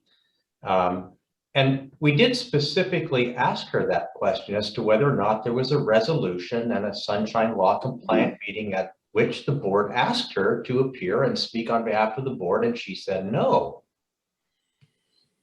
All right, since we did make a ruling on this objection already and sustained it, I think we can probably move on, unless Mr. Gallagher, you have anything else you want to add? No, we just asked that there's already precedent in allowing, as a resident of Forest Hills Borough, that her comment be posted and accepted in the record as already has been done in this proceeding. All right, I was not aware of that non-residents and taxpayers were posting comments on the website, or that we were posting comments from non-residents and non-taxpayers. Alex, is that correct? So what we've done is, if you look carefully at the Eco 360 document repository, things related to the hearing are labeled as such. So whether it's a specific night or specific commenter, but generic public comment has been also posted on there since the Planning Commission and before. So you have to kind of look through it and sort through it to be able to determine which was actually part of a record as a part of the hearing or came to us as comments, because we have welcomed, and the council has continually said, we want to hear from our residents. I would just, Right. I don't recall an objection to that, to any other speaker or persons who submitted documents. And so I think if there is a document or a speaker that anyone finds is subject to an objection, that the objection be raised. But I don't think it's Mr. Robb's intent to allow errors to occur in the future if errors have occurred in the past. I mean, we're doing this methodically here. Yeah, and I want to be fair across the board, and I want to be consistent to the extent that we can do so. And I think maybe a key factor, or maybe we're talking past each other a little bit, but if there are comments from non-residents and non-taxpayers, those will not be part of this conditional use record. Is that how you're taking it, Alex, or they're just generally posted on the website for informational purposes, or how are we handling that? Apologies to everyone who's listening for this. So again, I'll take whatever guidance you're willing to offer. We've been trying to label specific testimony or exhibits as such, and other items that have been listed under this project as just, kind of general comments that we receive. People who send us, for example, an email of concern, that's getting posted. But we've had, I'm willing to work with the councils involved to see what you can see up there, but everything has been trying to kind of show in real time the information the borough is getting. Okay, well, we'll continue to work through this. And I know, Alex, you've been trying to, I think trying to be as transparent as possible, basically passing along everything you've received so that it gets out to kind of the world there. So I think I understand that being the goal, but I think we do have to, be a little careful about, what's part of the record, what's not part of the record. And so I apologize to all. I need to take a closer look at that, and I will, get back to everybody with some input. I'm just going to pose this as a structure for thinking about it, which is, everything that becomes part of the public hearing, it goes through the hearing. Transcripts.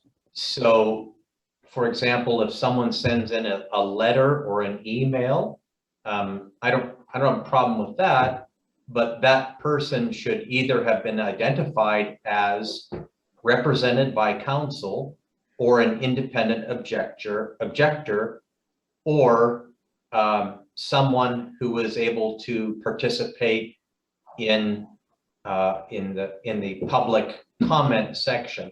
So if there are documents out there that aren't really owned by any person who has been recognized as part of the public hearing, then it probably shouldn't be in the record at all. I also think we have a distinction between the record and simply what Alex is doing is just making information available that comes in without putting it through any filter. And that's not a criticism. That's part of the transparency I think he's trying to create.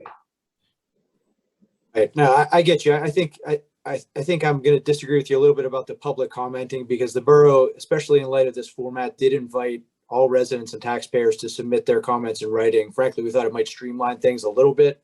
And because we were a little bit concerned about access, we wanted to make sure we gave everyone every opportunity. When it comes to non-residents and non-taxpayers, I think that's something we're going to have to look at carefully, because I think it's a different situation. But okay, I don't want to beat this horse to death. I just wanted to make sure that that was covered, and we will.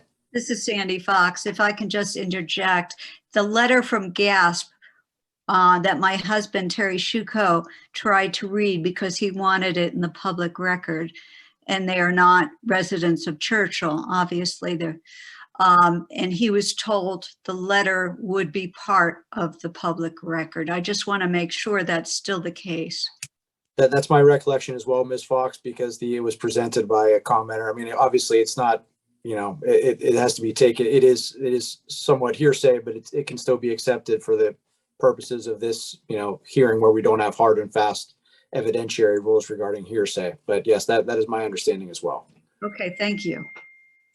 Okay, folks, we'll keep moving on. We have about 25 minutes before our first break. And Alex, who is next on the list? Ken, it's the better half. Ruth Ann Balkey is here tonight. Ruth Ann. This is Balkey. Welcome. Thank you. Okay, I need to share my screen.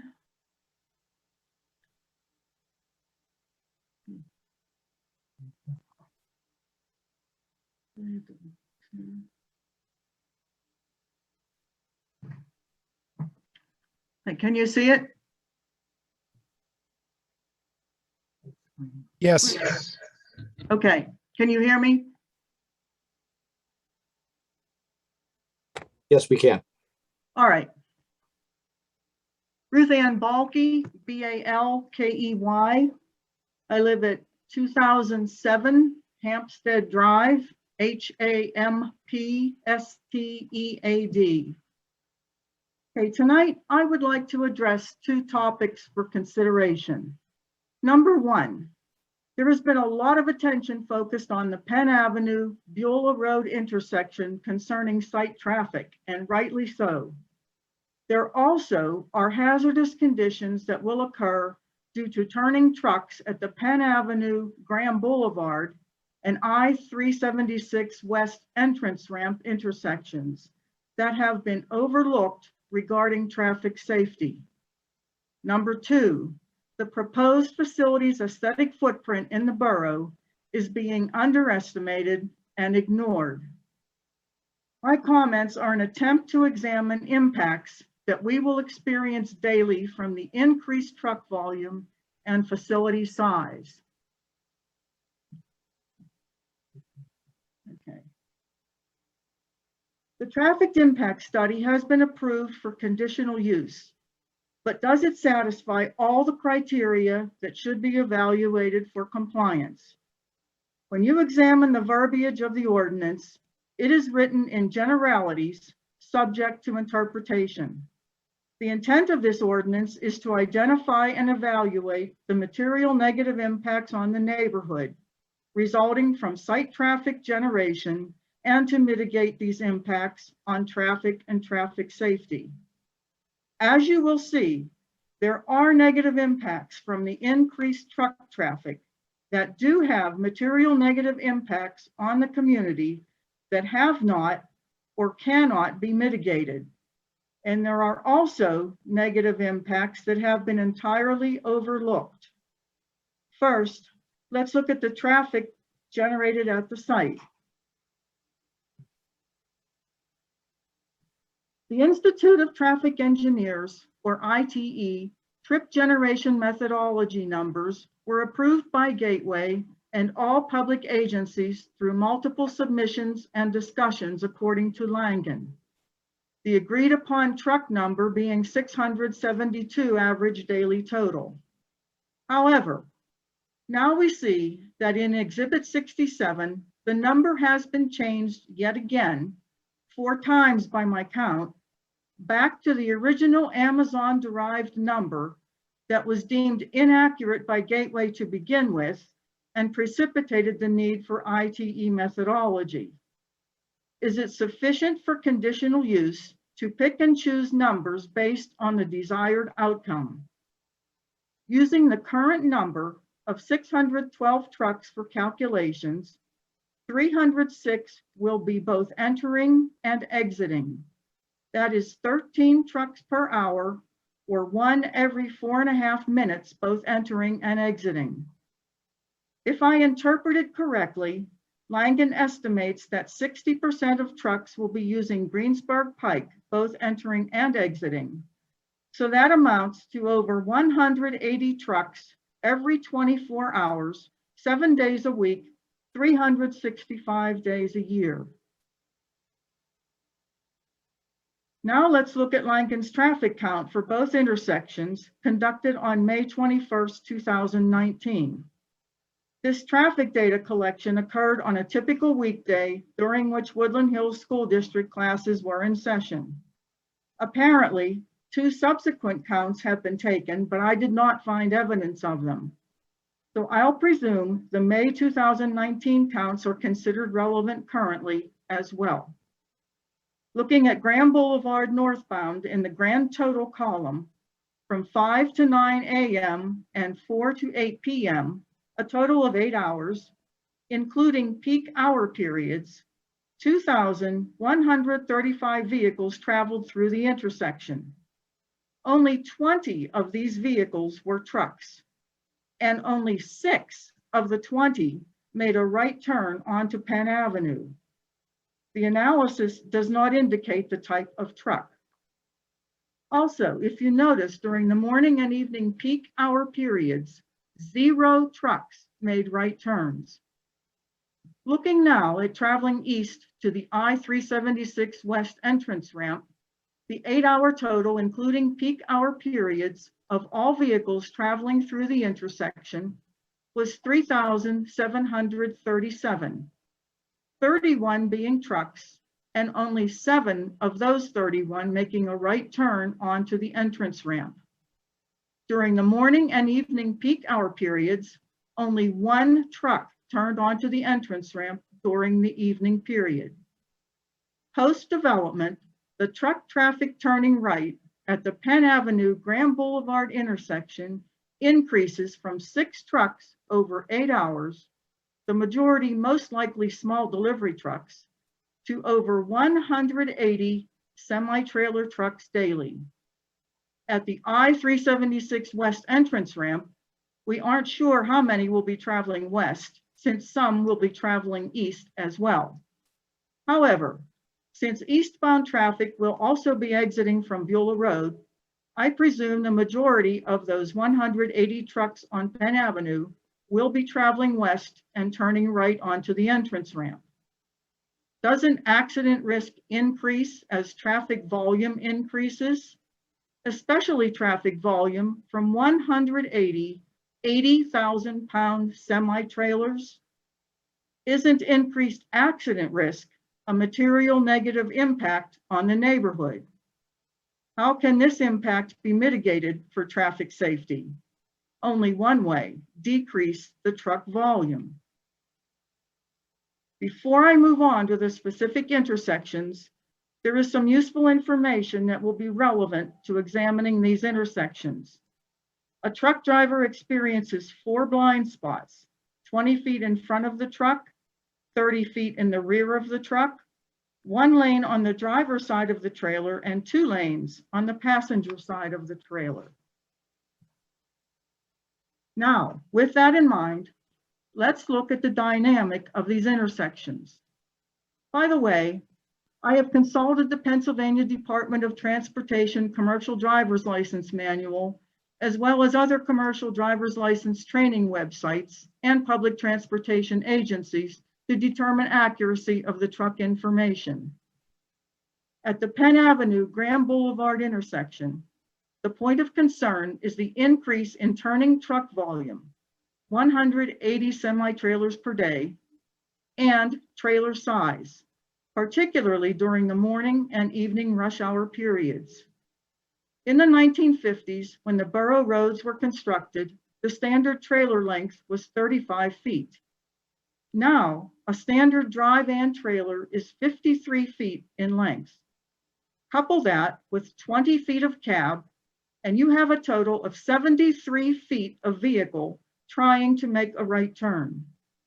I'm sure we've all witnessed that a truck needs to travel straight into an intersection before completing a turn, known as a button hook turn. According to the California Department of Transportation, the average semi-trailer requires 27 feet of road width to make a 90-degree right turn. Using Lankin's road width figures, the 2 Penn Avenue eastbound lanes total 21 feet, resulting in a 6-foot deficit, indicating the turning truck will require a portion of a 3rd lane which of course is oncoming traffic. The other day, I watched a 45-foot motor coach negotiate the turn. It required the full 2 eastbound lanes or 21 feet of road width. The trailers are 8 feet longer. Another problem associated with this turn is that the turning lane road width affects the turning radius of the truck, which in turn affects how far the truck travels into the intersection. The wider the lane, the less distance needed. Langen conducted a field study regarding the geometry of the intersection that included lane width measurements. From Langen's aerial photo, it appears that the Graham Boulevard right lane width is 11 feet and might be sufficient for turning trucks. However, having driven north on Graham Boulevard towards the intersection many times over 44 years living in the borough, I've noticed that the right lane narrows approaching the intersection.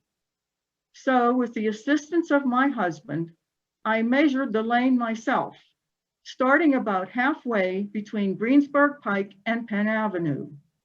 At that point, the right lane measured 10 feet, 6 inches. I took a few additional measurements until I reached the Penn Avenue intersection. With each measurement, the number decreased slightly until at the line striping indicated for stopping shown in the bottom right photo and in front of the car in the right lane in the top photo, the lane width was 9 feet, not 11 feet. And at the end of the sidewalk, where the back of the trailer will be positioned while turning, the distance decreased further to 8 feet, 10 inches. The width of a semi-trailer is 8 feet, 5 inches, leaving just a 5-inch clearance at this point from the adjacent left through lane and no clearance from the sidewalk on the right while the truck is turning. With no shoulder on the right, there is no extra room for off-tracking during a turn, possibly causing damage to the sidewalk. Due to limited maneuverability in the narrow lane, the truck driver may choose to swing into the left lane to make turning easier.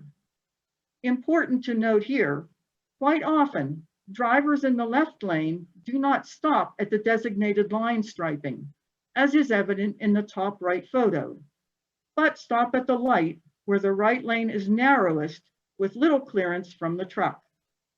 State law states that vehicles can have up to an extra 10 inches on each side for a mirror, pushing out the total truck width to over 10 feet. Remember, the lane width is only 9 feet. This is a significant danger for a car in the adjacent left through lane, but more so for pedestrians, possibly school children, walking on the sidewalk. As you have probably witnessed during a turn, the rear of the trailer swings wide, known as overhang, which can be as much as 4 to 5 feet. With only a 5-inch clearance from the left through lane, the truck will likely swing into that lane while turning, forcing the truck to wait to begin the turn until all through traffic has passed and hope that an approaching driver is not distracted while the truck begins to turn or is in the midst of a turn. If the truck driver pulls into the intersection and there is a car stopped at the light in the Penn Avenue westbound left turn lane, this car is going to have to back up along with any cars behind it. These are only 2 possible accident scenarios at this intersection resulting from these trucks, not just periodically, but day after day after day. I would venture to say we've all seen these situations happen. According to Langen, no mitigation was needed for this intersection for traffic safety. However, if I read correctly, upon PennDOT's recommendation, they have proposed signal phasing to increase the flow of trucks through the intersection. This improvement is not being proposed by PennDOT to improve traffic safety, but rather to improve egress for site traffic to avoid queuing. This is interesting because the traffic study indicated queuing was not going to be a problem. Does this improvement mitigate material impacts on traffic and traffic safety at this intersection?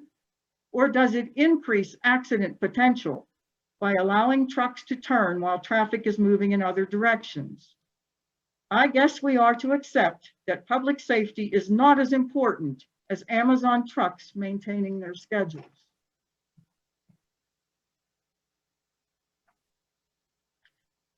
At the Penn Avenue I-376 West entrance ramp, the truck driver has no choice but to make a jug handle turn where he moves into the adjacent left lane before initiating a wide sweeping turn to the right. If the driver swings too wide, he possibly will have to negotiate an elevation change from McCaughan Road to the entrance ramp as shown in the photo. If he turns too sharply, he runs the risk of a jackknife or rollover. This type of turn is widely discouraged unless necessary due to its accident potential. An impatient driver trying to beat the truck or a driver failing to notice the truck's turning signal, assuming there is one, continues to pass the truck on the right. The truck driver is unaware of these passing vehicles due to the blind spot adjacent to the trailer and continues to turn. Let's look at what happens.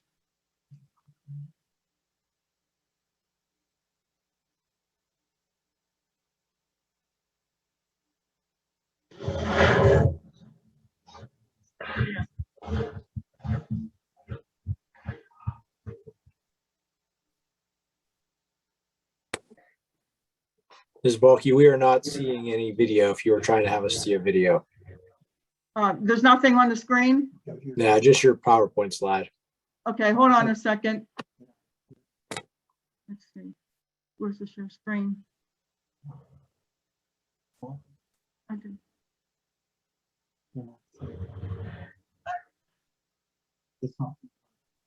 All right. All right, apparently this isn't going to work.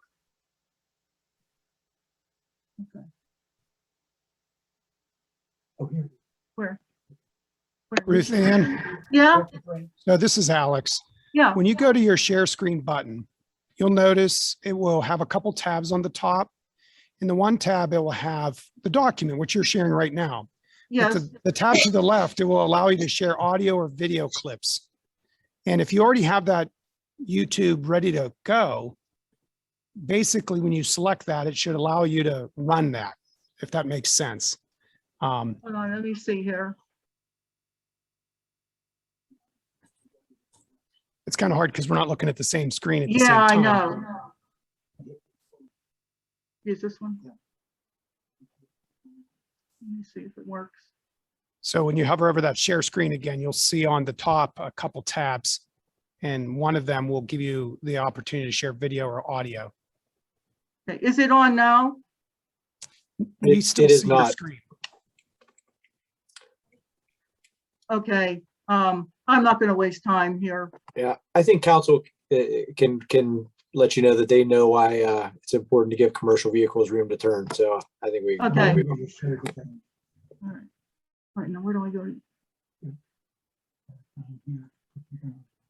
Okay, okay, all right. All right, so I'll move on to the next one. It just showed, it was a video showing a truck making the turn that it would be making at that intersection, and a car passing on the right, and what happens. All right, next. According to Exhibit 67, discussions have occurred concerning improvements to this intersection, but any specific action requires long-range planning, meaning years away, if ever.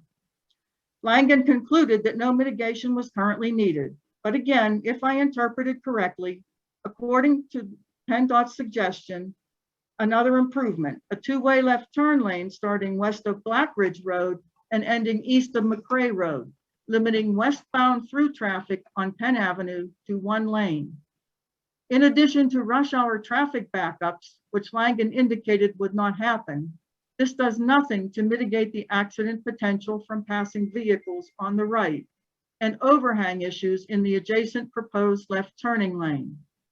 I do not claim to be a traffic engineer, but common sense indicates that the only possible mitigations for the issue of turning trucks at these two intersections are either a complete intersection redesign or a substantial reduction in truck volume. Since neither of these options is feasible for the proposed development, the mitigation of material impacts on traffic and traffic safety condition of the ordinance should not be considered compliant. Computer modeling indicates that the traffic generated at the site does not have a significant effect on traffic and traffic safety. This modeling examines the operating conditions of a roadway based on factors such as speed, travel time, maneuverability, delay, and safety. However, there is one consideration missing in the computer modeling regarding safety: the drivers. You cannot determine traffic safety without considering the drivers. Post-development, there will be another 1,000 employees and 600 to 700 truck drivers on our borough streets. Drivers running red lights, speeding drivers, drivers ignoring road signage and rules, impatient drivers, distracted drivers, drunk drivers. The list goes on and on. Human responses to road conditions increase the risk of accident potential, even without the additional site-generated traffic on the roads. The Federal Highway Administration reports approximately 2.5 million accidents occur at intersections. 50% of serious collisions happen in intersections, and some 20% of fatal collisions occur there. They further report that most often, human error caused by drivers was responsible. On Quora.com, a truck driver was asked what it is like to drive a 53-foot semi-trailer. He responds, "If it weren't for the idiot drivers that have no idea how dangerous they are, it'd be the best job in the world. I don't even know how many times some idiot has ended up owing their life to the fact that I pay close attention. You have to realize we really are driving death machines, and people need to start acting like it. People decide to swerve in front of us and slam on their brakes because we cut them off or made them slow down in the fast lane for a minute. I get it, it's frustrating. But when you slam on your brakes in front of us, you are literally betting your life on the assumption that we are paying attention at that exact second. I'm high up enough to see in other trucks. Truckers are stupid enough to text and drive every bit as often as people in regular vehicles. If you brake check a trucker and they happen to be looking at anything other than the road at that exact moment, you better get right with whatever God you pray to. I love my job, but there are days that terrify me. You might think that this scenario only applies on the highway, but think about it. And I'm sure this is something most of us have done sometime or other. You are traveling east on Penn Avenue to turn onto the I-376 West entrance ramp. You are late for a doctor's appointment or a Steelers game. You see a truck next to you in the right lane that is likely going onto the parkway as well, and you don't want to be behind it. You are quickly approaching the intersection, so now you speed up, pass, cut in front of the truck, and with little room to spare, brake immediately to slow down for the turn. Ms. Balkey, Yes. I apologize for interrupting, but we really need to get to the traffic that's specific to this development. Now, I understand that you feel that, and you're providing testimony regarding the potential dangers of tractor trailer traffic, but I think the council is aware of how it works driving with tractor trailers. We need to stick to, what's relevant to the application. Okay, then I'll move on to what has not been covered. The semi-trailer stopping distance, in addition to the driver behavior, has been completely overlooked as an impact to traffic safety, post-development. According to this chart from the Pennsylvania Department of Transportation, At 15 miles per hour, a reasonable speed for approaching the I-376 intersection, it takes a fully loaded semi-trailer 46 feet to stop, a little over 3 standard mid-size car lengths. At 30 miles per hour, stopping distance increases to 148 feet, or about 10 standard mid-size car lengths. The speed limit on Greensburg Pike is 35 miles per hour. These figures are for dry road conditions and increase on wet pavement. Okay. I had a video, but that's not going to work, so I will skip it. Traffic safety is dependent on many factors. Existing conditions, site traffic generation and its implications, mitigations, and the human factor each must be evaluated to ensure drivers experience the least possible risk for accidents that could result in injury or death.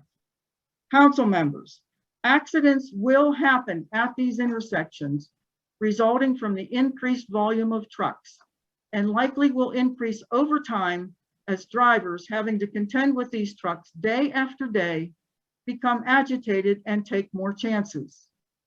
Who will be the victims? You, your spouse, your son, your daughter, your neighbors? Will you be able to forgive yourselves for letting it happen? Bill Wood told us that there will only be 14 peak season days during the year, which should have no significant effect on the traffic impact study.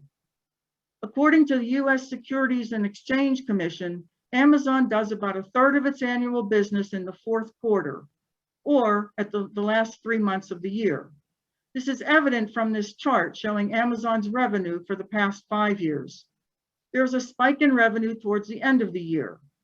To fulfill this demand, Amazon posts seasonal jobs available starting the end of September to fill 150,000 positions across the United States.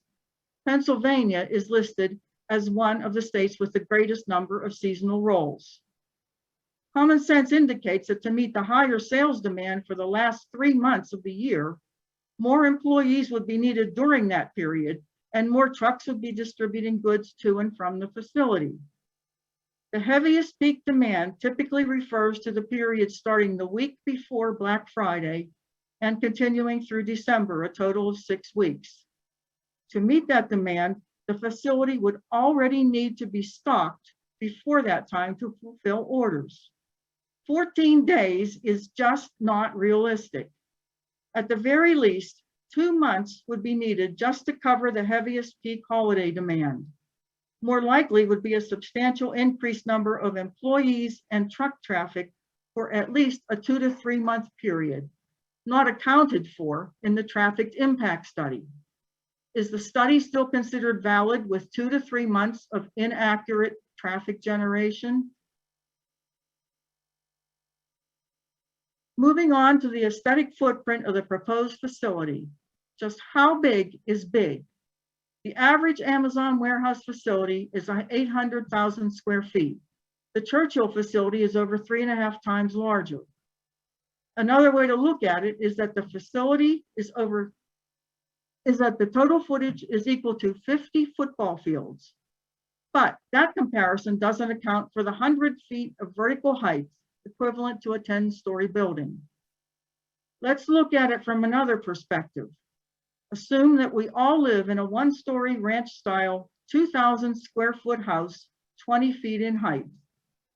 317 of our houses would fit on the first floor of the facility, and 1,428 houses would fit inside the entire facility.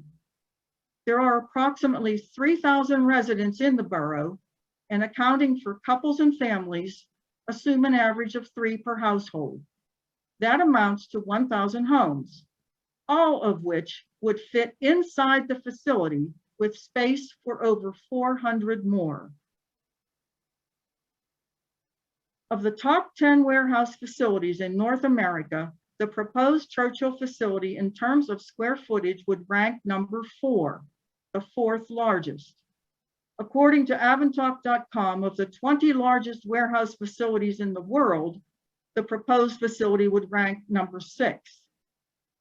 Due to economic demands, there is currently a mega warehouse construction boom underway.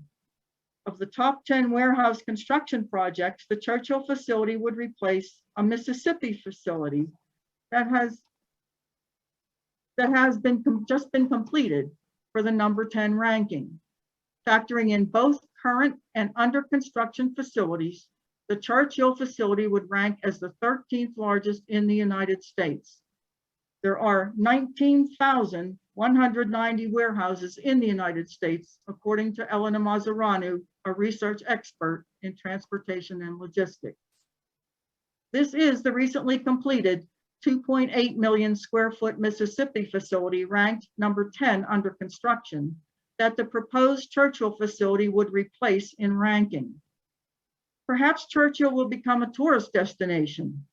Come see the largest industrial facility in the United States constructed in a residential neighborhood.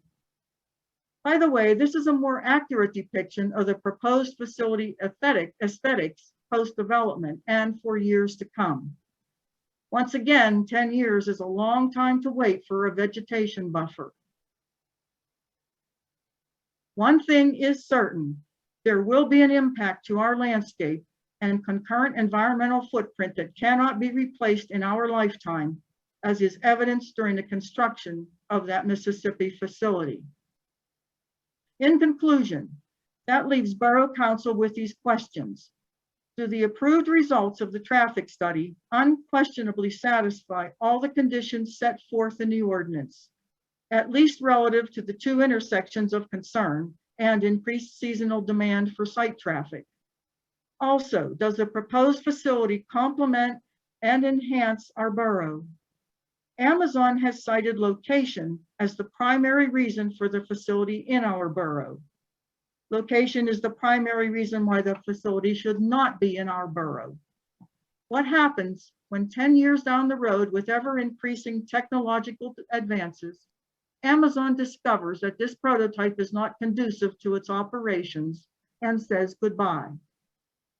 Or what about the inevitable next multi-year recession, when e-commerce, along with the rest of the economy, declines to the point where Amazon decides it is no longer profitable to operate the facility? According to an article in the Seattle Times, during the aftermath of the 2008 recession, Amazon closed 3 facilities. One of them only opened for a year and a half. We will be left with the same dilemma that we face now, this time with a very visible, massive structure to deteriorate for years to come, a blight on the community. Council members, as elected officials, you have an obligation to the residents of this borough to ensure their health, safety, and welfare.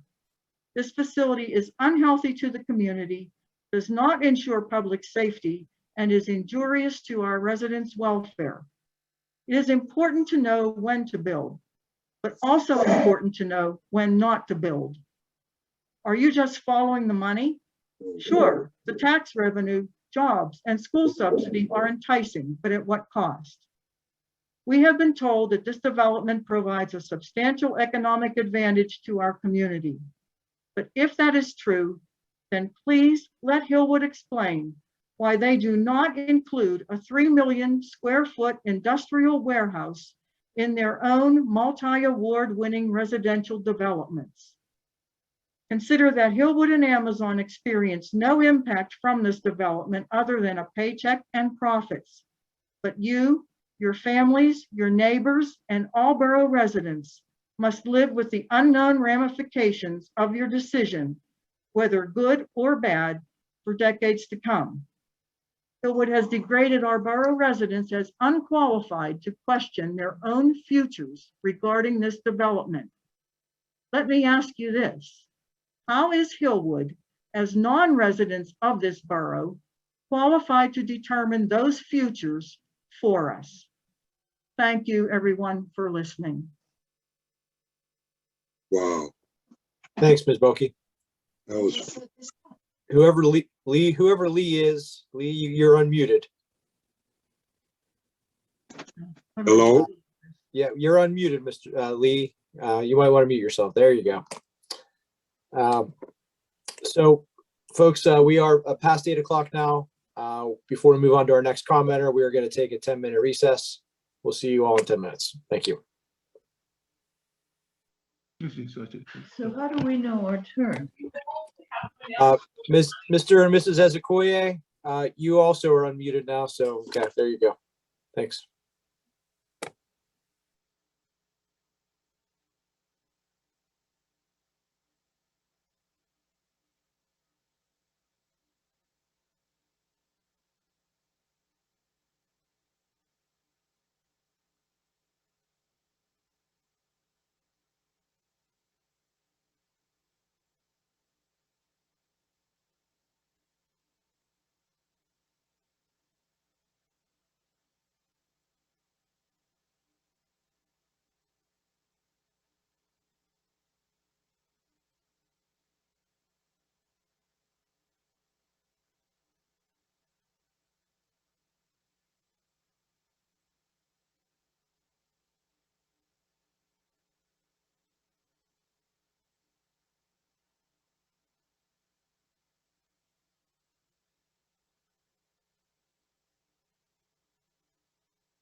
Alex, how we looking in there? We're good to go. Great. Kim, how about you? Kim says thumbs up too. All right. Thanks, everybody. We'll go back on the record then. And Alex, who is next up? Diane Jurewicz, please. Ms. Unmute yourself and Jurewicz? speak. Come on down. Okay, can you hear me? Yes, we can. Yes. Okay, my name is Diane Jurewicz. It's Jurewicz, and I live at 213 Thornberry Drive. My name may sound familiar to some of you on council, as my husband Ray served on council for 7 years prior to his passing a little over 3 years ago. I've been a resident of Churchill for 30 years, and I'm speaking to express my opposition to the Hillwood Amazon proposal. Some of my concerns are as follows. Main thing is traffic, which Mrs. Balkey covered so eloquently prior to this. But I'm just going to repeat some of the things that are concerns to me. On Monday, July 19th, I heard the traffic engineer report that the increased traffic generated by the Amazon workers and the delivery drivers would not have a significant impact on our borough traffic. I disagree. 1,000 to 1,500 employees and 700 plus trucks entering and leaving the facility on a daily basis would have an impact on our traffic and to the residents of our community. I don't know what I'm missing here, but with an increase of that volume, how could it not? As COVID restrictions have eased and residents are returning to work and in-person events, I've seen a significant increase in traffic on our borough streets. Cars frequently speed, and I've experienced 3 incidents of road rage directed at me when attempting to cross the street. As cars have to contend with the increase in car and truck traffic, I only see this road rage escalating, which will have negative implications for the residents of Churchill. Another concern is the proposed road modifications. I saw the slides where they're proposing adding left and right turn lanes at the various intersections. And I do not feel that this will help the potential trucks, as shown in the slides in the speaker before me, to negotiate the turns safely. I walk for fitness around the streets of Churchill 4 to 5 times a week, and on multiple occasions, I've witnessed the truck trying to move over into the left lane to turn right and still have difficulty negotiating the turn. I've seen traffic backed up behind trucks trying to turn onto the Parkway ramp towards Pittsburgh and having to back up to make it onto this ramp, even though they moved over into their left lane. From these observations, I feel that the proposed road modifications will not support the capacity of trucks traveling through our borough daily. I'm also concerned with the negative environmental and health impacts. The Hillwood plan calls for destruction of over 100 acres of green space by leveling the hillside and the removal of 1,400 mature trees. These trees aid in removing dangerous air pollutants and reduce flooding of nearby roads and homes. They also aid in stabilizing the soil. If you remember, we had a problem several years ago when trees were removed that resulted in a landslide onto Beulah Road. The fumes from the trucks idling on the roadways can lead to diseases of the lung and heart. Other health impacts associated with environmental noise includes interrupted sleep, impaired memory and judgment, as well as a host of other health issues. Even though Amazon will be bringing jobs into our area, they are known for their high turnover and, as they have stated, are moving to an automation model. The negative impact to our roads due to increased traffic, the police and emergency personnel needed to respond to the increased traffic, and any issues that might arise from the 1,000 plus workers coming into Churchill on a daily basis will become an increased tax burden to the residents of Churchill. In conclusion, I am concerned with the detrimental effects that developing an Amazon distribution center would have on the Churchill community. I have raised 3 children in Churchill and have called it my home for the past 30 years. For the past several months, I've spoken with many of my neighbors regarding the Amazon development, and the vast majority are opposed to this development. Churchill is a community of families ranging from young to old, and people of all ages have expressed opposition to a development that would significantly alter their surrounding environment. Please vote no to prevent a facility of this size from being built in our beautiful neighborhood. Thank you, Ms. Jurewicz. Brad Ward, please.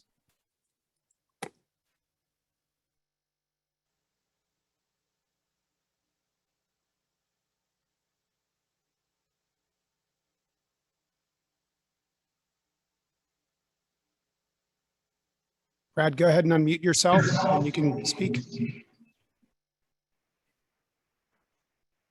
Hello, did you say Brad Ward? Yes, we can hear you.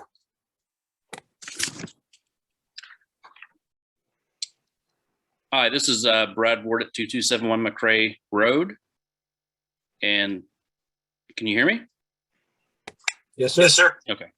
I object to the approval of the conditional use application by Churchill Creek project. After sitting through countless meetings and debate, it is very clear to me that the Churchill Borough is not prepared for development of this size. We're a residential community, not industrial. Our ordinances are out of date or simply don't exist for this type of development, which have put us at a terrible disadvantage. Our infrastructure can't handle it. Our police and fire department and ambulance service are inadequate for a project of this size. Our roads were not designed to support a project of this size. Our on and off ramps built in the 50s are not built to support the type of traffic being proposed. The ramps do not meet code today for this type of traffic. Based on the Freeway Ramp Management Project report from March 31st, 2011, which was completed by the University of Pittsburgh for PennDOT, the eastbound Churchill ramp and westbound William Penn ramps do not meet queue storage or acceleration length requirements of 450 feet and 1,000 feet respectively. We have all been suspect of the Hillwood experts and reports that were submitted because they all painted a perfect picture of what this project would bring to this community. The fact is, there will be serious ramifications if this project moves forward and it simply does not fit in this community. How can you build a nearly 3 million square foot facility in every report that comes back with no negative impact? Any normal person should be able to understand that this is simply not the case. You do not need to be an expert to understand that the development of this size will have negative impacts on traffic, noise, pollution, safety, and the residents who live here. We have been told throughout various testimony that our traffic, noise, pollution, and safety would not be impacted. This is ridiculous. Simply put, this project will destroy our community, and council has an obligation to reject it based on the Borough Code 304-31C, which states, the proposed use shall not involve any, I put that in caps, any element or any cause, any condition that may be dangerous, injurious, or noxious to any other property or persons. Thank you. Thanks, Mr. Ward. Luke Palamara, please. Luke, unmute yourself and speak. Yep, can you hear me, Alex? We can hear you. All right, my name is Luke Palamara, Palamara, and my address is 56 Holland Road. On January 7th, 1952, Westinghouse Corporation submitted a petition to the Churchill Council requesting rezoning of its 71-acre parcel to allow a research lab. In that petition, Westinghouse promised that the new research lab would not produce, quote, dust, dirt, or fumes, and that it would be completely landscaped and would enhance the appearance of the borough. So has the applicant for this new facility provided the same consideration to the essentially residential community that Westinghouse did? I think clearly they have not. Later, an ordinance was drafted by the council at the time, which broadly defined nuisances as odor, dust, smoke, gas, vibration, or noise, and any other uses that are, quote, incompatible with the primary use of the property in the borough as an essentially residential community, end quote. The proposed zoning ordinance was reviewed at a town meeting with 158 Churchill residents voting yes to the ordinance. 14 voted no and 9 voted no opinion. The exact words of this ordinance still live on today under the definition of public nuisance in the Churchill Borough Code. Our Churchill Council ancestors gave us an out should we find ourselves in a situation that we do today with a broad definition of public nuisance so that we could repel an application such as this that does not fit our essentially residential neighborhood. I really doubt that anyone could read that definition of public nuisance in our borough code and say that the proposed use under consideration does not fit that definition of a nuisance. I'm sure that our council in 1952 would have rejected it, and so should our current council today. Finally, it's clear to me that the studies that have been done do not adequately satisfy the borough requirements. It's clear that our residents overwhelmingly oppose the Amazon distribution center. It's clear that this distribution center does not belong in our essentially residential neighborhood, nor does this facility have the resident support like the Westinghouse facility did. I'd like to go on record opposing this application. I would like to respectfully ask the council to reject it as well. That's it, Alex. Thank you. Thanks, Mr. Palamara. Alex, before you move on to the next one, I did want to note, and I was remiss in not doing this earlier, that we do have 127 participants online. I'm not sure, Alex, if you have a Facebook Live count handy. If not, we can always get to it later, but I do want to mention There that. was 9 on Facebook last time I checked. So Lauren McCann is next. I apologize for mispronouncing your name. That's okay. Thank you. My name is Lauren McCaughan. I live at 56 Holland Road with Luke Palamara, who just spoke. He summarized my sentiments pretty well, but I would just like to state my opposition to the approval of this conditional use application and strongly encourage the council to deny the conditional use application.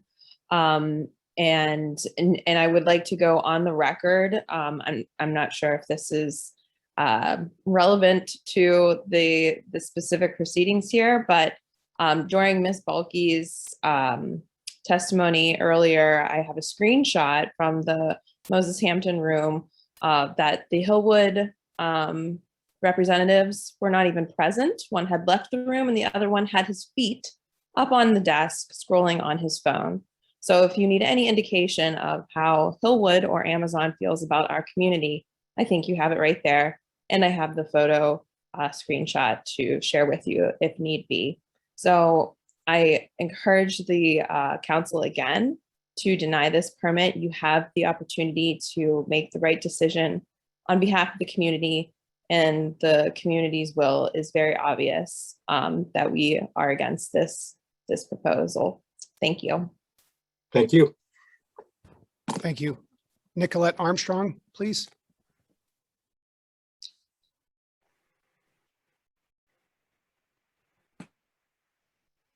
Here I am. Hi. Hello. My name is Nicolette Armstrong. That's Nicolette Armstrong. I live at 440 Woodland Hills Drive. And I do want to point this out right off the bat from Woodland Hills Drive. We're a dead end street. But it's unmarked. So when we have a lot of traffic on Beulah and one of us turns, not me because I don't drive, but someone turns onto Woodland Hills, we have a procession. And then we have people, and they're, understandably angry and upset. It's a one-way street, or it's not a one-way street, it's a dead end. And they're turning around, and 2 of my neighbors almost got hit by this situation. So that's not even marked, and that has nothing to do with Mr. Gamrat. I approached another mayor about it and was told no. But now I will continue.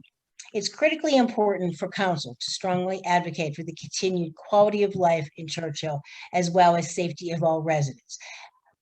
This code states 304-25G that no design shall be approved which is likely to create substantial pedestrian or vehicular traffic hazards, endangering the public safety. Well, this code states that pedestrians and drivers have a right to expect a safe environment when walking or driving on the streets, our streets. Given the sketchy details that Hillwood has provided, it seems to me this is an excellent reason to vote no to this highly dangerous proposal as it relates to traffic and resident safety. Actually, it should be a concern to the members of council as well, for they certainly travel and walk the streets of Churchill. It's hard for me really to comprehend that any council member could vote yes for this when it will impact the very essence of Churchill in such a significant and harmful manner. The effects of Hillwood development will be far-reaching and create irreversible actions that threaten to destroy the small bedroom community. I'm speaking from an unusual point of view. I do not drive because I have narcolepsy. When my husband died in 2018, I had already fallen in love with Churchill, so I stayed here. And I'm happy to have done that.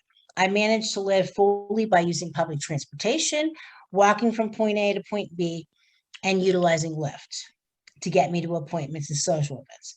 And it's worked out great. But the Hillwood development will place a great strain on that.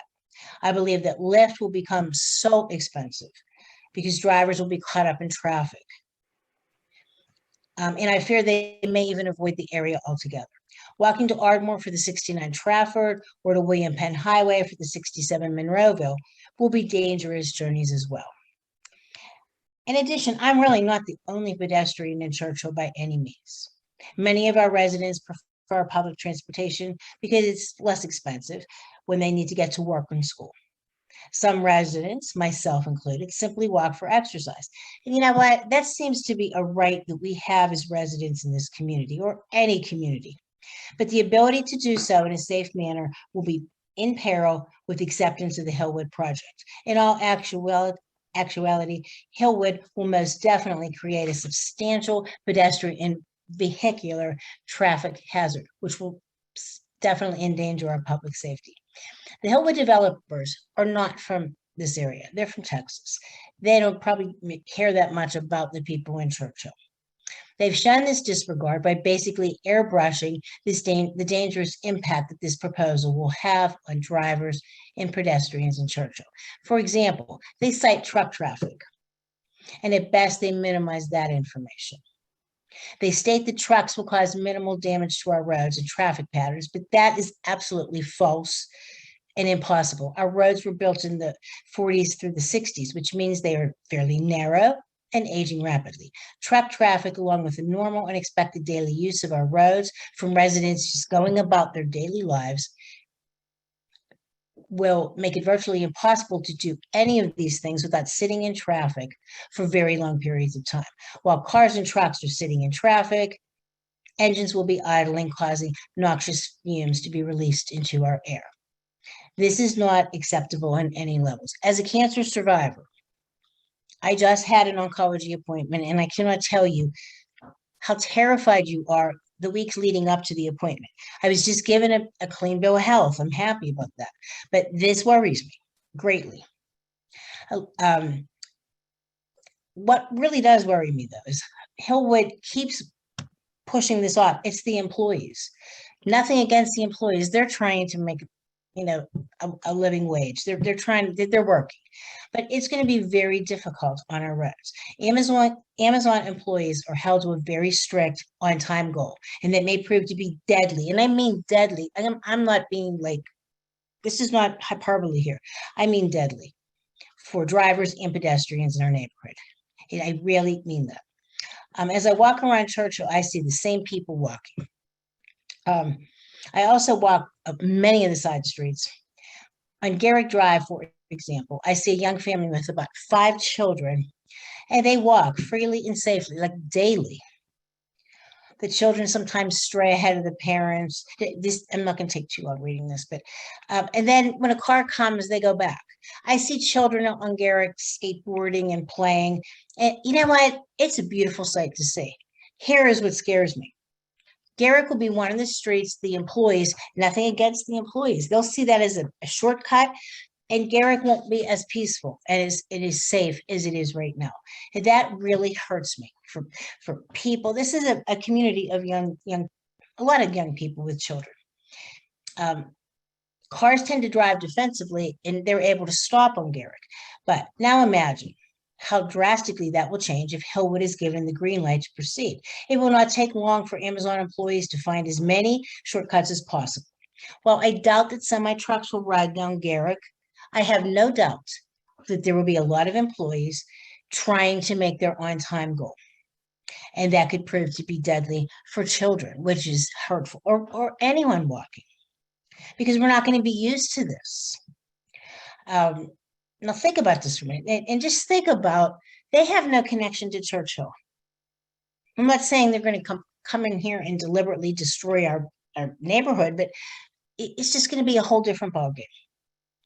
How many people bought houses because Churchill is a quiet residential neighborhood? I talk to people all the time because, I'm a little talkative, and most people are really worried about this. Residents in Churchill. They're worried about noise. They're worried about traffic. And they are worried about the employees because it's 24/7. We're going to have lights and a lot of dismay. Anyway, now there's going to be employees 3 shifts a day. But I'm going to skip over a little bit of this because I know that time is an issue. Here's the thing. There will never be a reprieve. Not on the weekends, not on a holiday.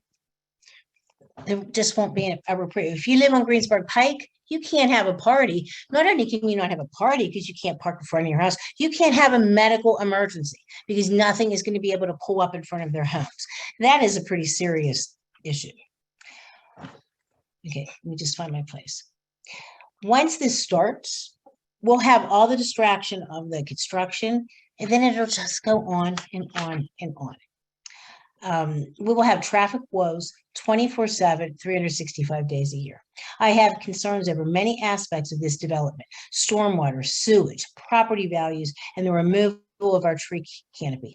The pedestrian safety does cause me to lose sleep at night because I'm a pedestrian. I'm also concerned about wait times for our EMS drivers.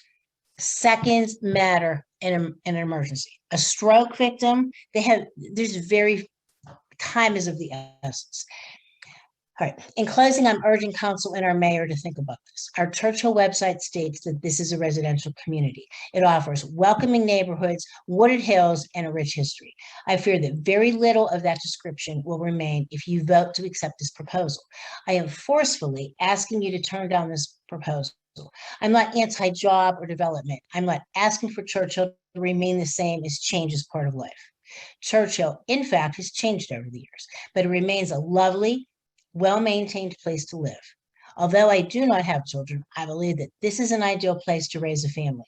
Another development that fits more readily into the Westinghouse site is welcome, especially a development that will maintain our beautiful tree canopy.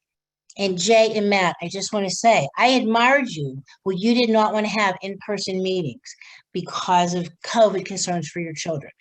Good job. However, you're going to be exposing your children to far greater damage. You really are. Long-term damage that you are not going to see. Thank you for your time. Thanks, Ms. Armstrong. Sure. Next is Phil O'Keefe, please. Phil?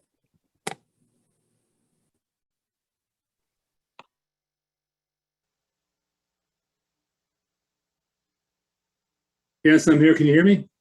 Yes. Trying to start the video as well. 1 second. Okay, so my name is Phil O'Keefe, and along with my way better half, Tracy Shirksis, we live at 24 Hampstead Drive.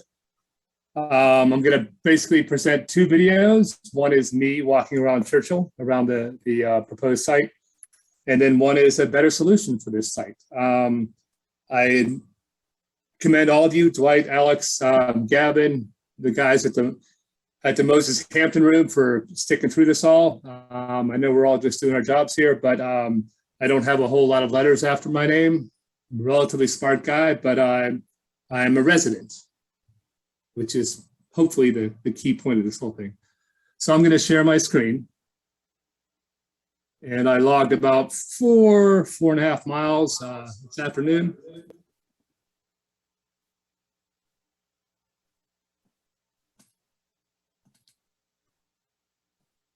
And you can see my screen? Is Yes, that a we can. yes? Yes. Yes. Okay, so here we go. This is me. This is going to be about 16 minutes, give or take a second, and then the second one is a better solution.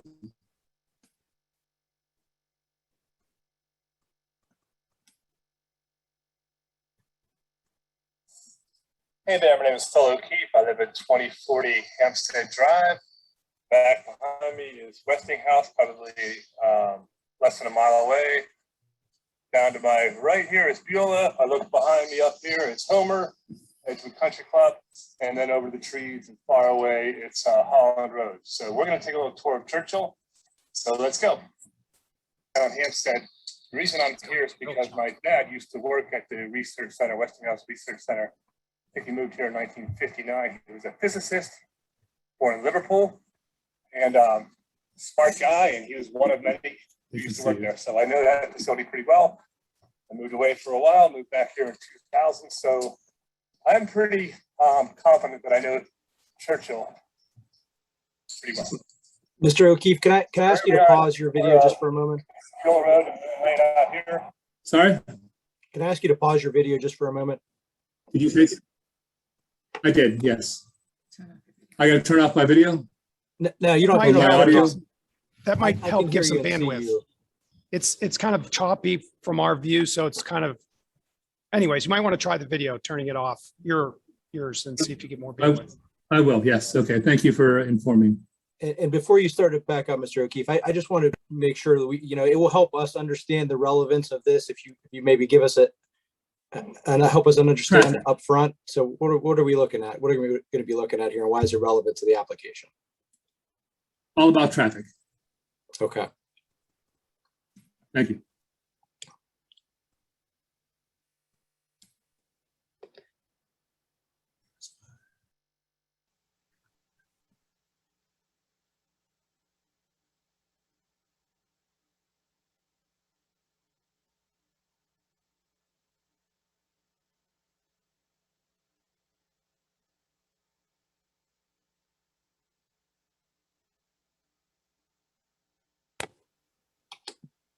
All right, now the video stream is a little smoother, but we have no audio.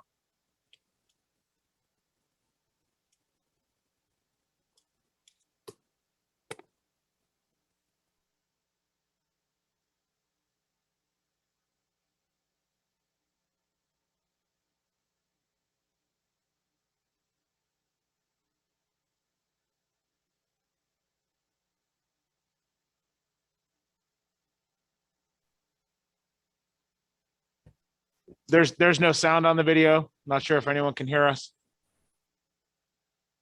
I can hear you, Mr. Castilla, but I cannot hear anything on the video either.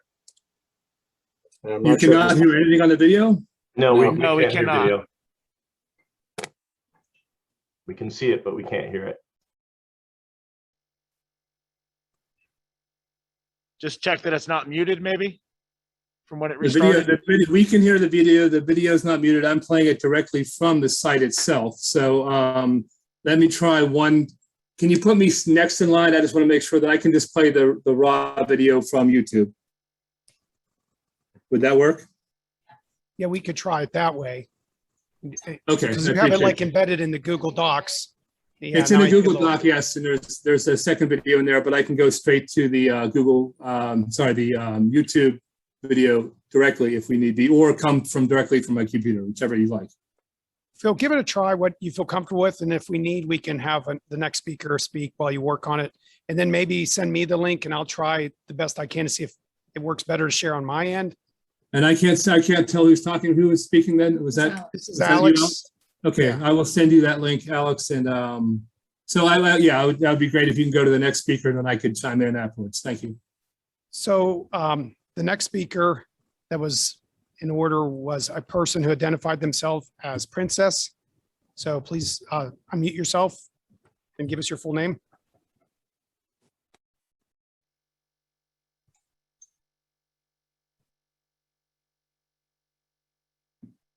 Yes, hi, this is Daisy, and I live at 1 Holland Road. Can you hear me? Daisy, can you give us your full name and your full street address, please? Thank you. Yes, My name is Daisie Rakas. I live at 1 Holland Road. And I oppose this fiasco. Thank you for listening in advance. I'm hoping that I don't offend anyone. If I do, I'm sure you'll get over it. But I oppose this for so many reasons. It's just a horrible idea for so many reasons. And I cannot believe that we're even here. I've watched documentaries and miniseries that have been less hours of my life than this fiasco. I believe the council and the borough and Hillwood, they are all violating our no nonsense, no nuisance code that we should have in Churchill. I've lived in Churchill for 4 years. I really did not know many of my neighbors prior to this. I have gotten to know a lot of them. Churchill has been a very nice community. We have a lot of diversity in age, race, financial, a lot of different diversity. Our community, I found it appalling that you did not let the school board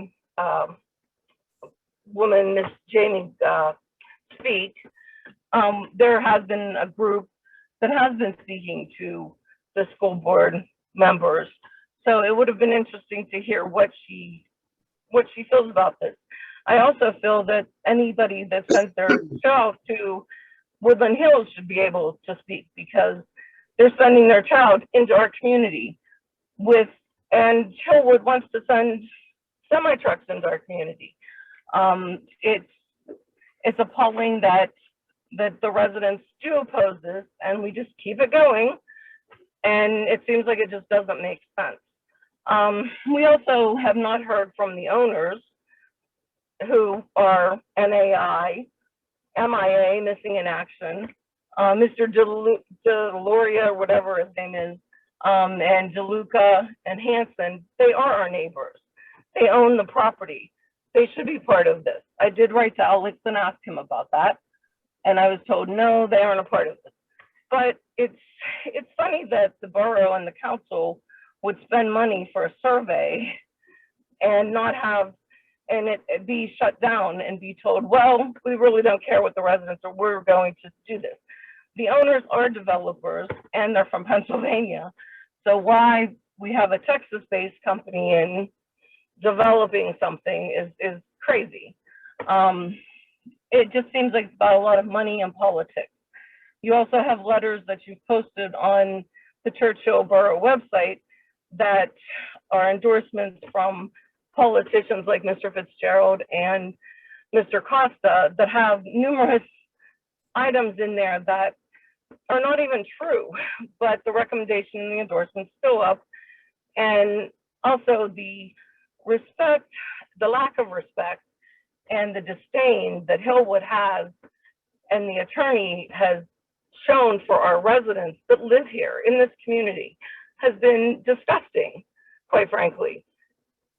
They have written up bios that are incorrect and about the residents. They just disregard any of their opinions as, oh, well, you know, we're looking at this traffic study and they don't even include the parkway, which is ludicrous. And they want to put this development across from the two schools, which is also ludicrous, because this would not happen in Mount Lebanon. This would not happen in North Allegheny, or quite frankly, any other school district in Pennsylvania. But unfortunately, they expect it to happen here. It's wrong. I'm terrified for those students. I'm also terrified for the truck drivers, because imagine a truck driver killing a student. You know, you have new drivers with students. There's so many things that this has just not been right. As far as the webpage, the borough webpage, where you're supposed to get the miscellaneous documents and things, you have the font to even look for those documents so tiny that it's like, don't even bother. We have older residents in our community. Today I got somebody else's mail and I actually took it over to the gentleman. And I found out that he's my neighbor. He lives a couple doors down and he's 90 years old and he's blind and he opposes it. But he really didn't feel like he had a format to express himself. He said that he had talked to Alex a few times, and his thing was that he felt that Alex is on both sides of the fence. And I get it. Everybody's supposed to not talk about it, which brings me to the next point. If you are expected to vote for council members and borough council members that are representing us, and they can't talk about how they feel about things, then you probably shouldn't vote for them. There are people running, and this was another debate that they had about don't vote for people because they're not vetted by the election boards. And here's the thing about that. Some of those people were on the council before, so you should trust that they're pretty vetted. And we also know where they stand. So if this is the only way to end this thing, then so be it. I know that a lot of people say, oh, well, these people are very kind, they're thoughtful, and they're civic-minded people. And you might all be like that. But personally, I don't see it. I'm asking you to stop, ma'am. Yes, I'm stopping. We're not here to talk about elections. You need to focus on the actual application and issues related to the development, please. Yes, I get it, but it is part of the whole thing. And the other part of that is that we do have people on our council who do hold other positions in the community, and then they shouldn't have that much power over our community, but they do.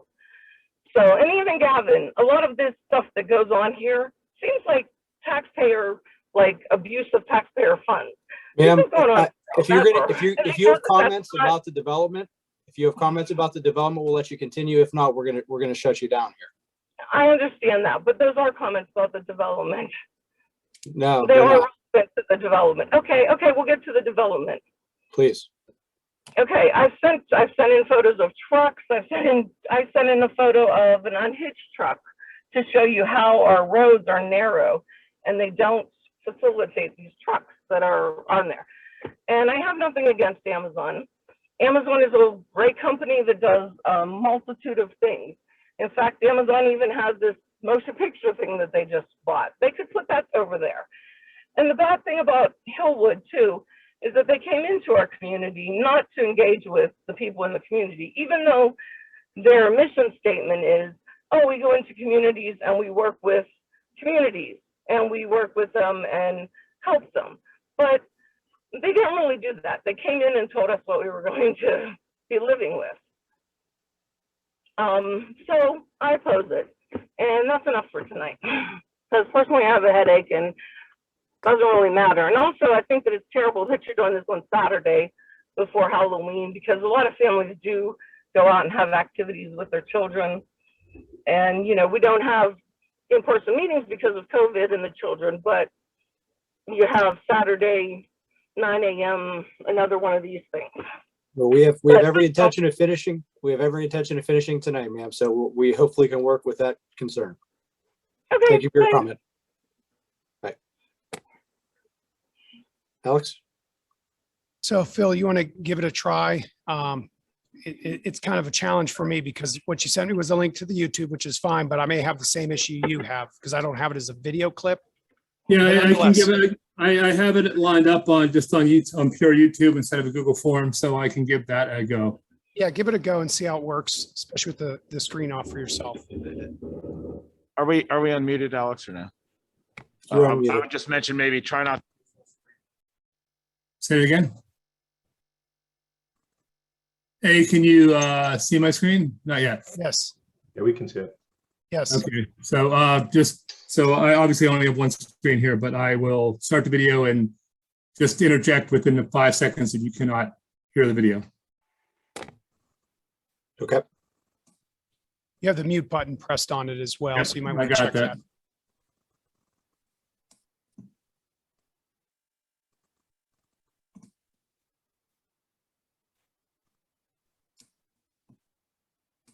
I mean, is Westinghouse probably You good? a mile away? It's choppy. It's very choppy. We can hear audio though. It's Homer, Edgewood Country Club, and then over the trees and far away, it's Holland Road. So we're going to take a little tour of Churchill. So let's go. So just a little brief history here as I walk on Hampstead. The reason I'm here is because my dad used to work at the Research Center, Westinghouse Research Center. I think he moved here in 1959. He was a physicist, born in Liverpool, and smart guy. And he was one of many who used to work there, so I know that facility pretty well. I moved away for a while, moved back here in 2000, so I'm pretty confident that I know Churchill pretty well. So here we are at the corner of Mrs. Buell Road, the lane out here, and the proposed facility is up there about a half a mile.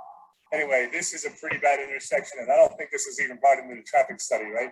So small road, you got four lanes going into two.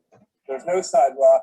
The right-hand turning lane here is an afterthought to begin with, and that hasn't even been considered. So we're going to walk up Lewin Lane, but you're going to see a lot of these signs everywhere. Okay, the one thing that you don't see around here are signs in favor of Amazon. So here I'm on Lewin Lane. Behind me is where the property is going to be, where is the current property. Yeah, I'm still in Lewin Lane. You have Fenwick behind. So who knows what's going to happen to all those trees? I don't know. And then I noticed this. That was your notice. Here we are at the top of Lewin. There is an entrance right there. I don't think anybody's ever said anything about what they're going to do with that. At least I have not read that part. So that'd be nice to get clarified. One more thing, I am out of shape. Okay, now I'm on the cemetery lot behind Westinghouse. You can see Westinghouse, the white building is there, and I think this building 5. I'm not quite sure, can't remember all the building names, but that's where the site's going to go, and we're getting closer. Okay, here's more of a bird's eye view of the property where Amazon proposes to go. Pretty big. You can see the cars coming along the Parkway East over there. Yeah, just turning that into a big warehouse facility doesn't seem like the best use of the property for this community. And I do have a suggestion on a better way to use that facility, which would actually generate more income for the neighborhood and for the Allegheny County. So stay tuned for that. Okay, here's where it gets a little sticky. Woodland Hills High School, right behind me. I'll make a 180 turn. Here is the entrance to the old Westinghouse facility, and I believe outbound traffic for the new Amazon facility. So outbound out of here, going to go right on the Greensburg Pike, right on the 22, William Penn Highway, and then enter the Parkway East, either westbound or eastbound. This does not seem like it's suited for a exit of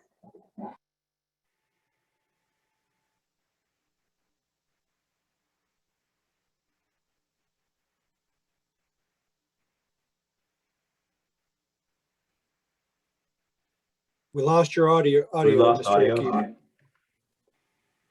Parkway East heading westbound.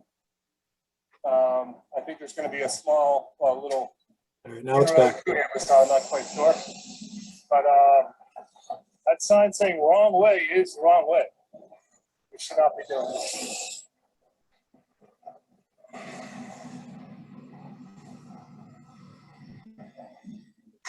Here we are on Parkway East.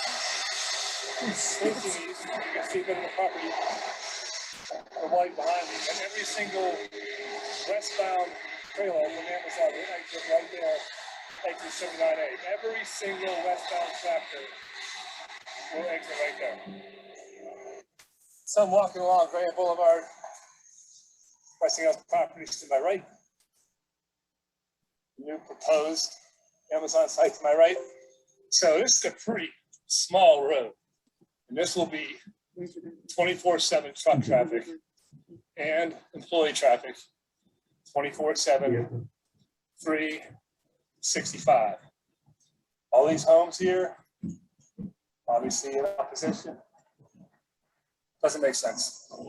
So it's the corner of William Penn and 22, William Penn and Graham. And just watched a couple of trucks make some turns here. You can see the marks, but that is a really narrow intersection. I know they might have plans to modify this thing, but regardless, as we're walking down 22 here, I believe every single westbound trailer is going to be coming in, entering the Parkway East down there, every single westbound trailer. Here we are at the entrance to the Parkway East, heading westbound. That's it. Every single truck from Amazon heading westbound is going into here. Every single one, 24/7, 365. That makes sense? By the way, I'm walking on a really narrow sidewalk here. If with all this truck traffic that they propose, if they don't add to these sidewalks, somebody's going to get killed. Okay, so here we are at the intersection of 130 and Gila Road. Sorry, 130 and 22. All right, there's the Borough Building. More on the people who represent us later. But we have 25th Highway coming in. This is the major intersection that is going to be majorly disrupted. The Brady's coming in up there to the right.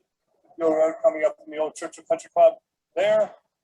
22. So most of the inbound, or a lot of the eastbound traffic, if not all the eastbound traffic, will be coming off of here and making this turn. Just like that truck is, right? Half the outbound traffic will be coming up from Westinghouse site up here and making a right there. So they're proposing, I think, 4 or 5 lanes, 6 lanes, 7 lanes, 8 lanes, but it doesn't matter. You know why? Because regardless of how many lanes you put in, back there, we're still going to deal with the Parkway East Bridge, right? So this is 4 lanes. 4 lanes, right? What are they going to do with this? So they're going to take the pillars out here? Are they planning to make this big? Because if not, it's a bottleneck, right? It's a classic. You got 4 goes into 8 goes into 4, bottleneck, hourglass, however you want to say it. It's going to be a complete mess. This gets backed up bad enough as it is even in normal traffic, right? So now here we are in front of the entrance, the old Westinghouse, the proposed Amazon site. So apparently in and out, most of the in and outs come through here, right? So if I'm leaving this facility 24/7, if I'm leaving this facility, I've got to make a left-hand turn here on the Buell Road. And if I want to go east, I got to cut through the proposed 3 lanes of traffic to go east, or stay in a lane and go west. Okay? I know this is going to be expanded a little bit, but many 18-wheelers having to cross 3 lanes of traffic or 2 lanes of traffic is going to snarl everything. This makes no sense. Okay, now I'm heading away from the entrance, right? And this is going on to Old Buell Road, right? This is a beautiful road. A lot of nice houses back here, wooded, cozy, secluded. Had a friend or 2 living here when I grew up.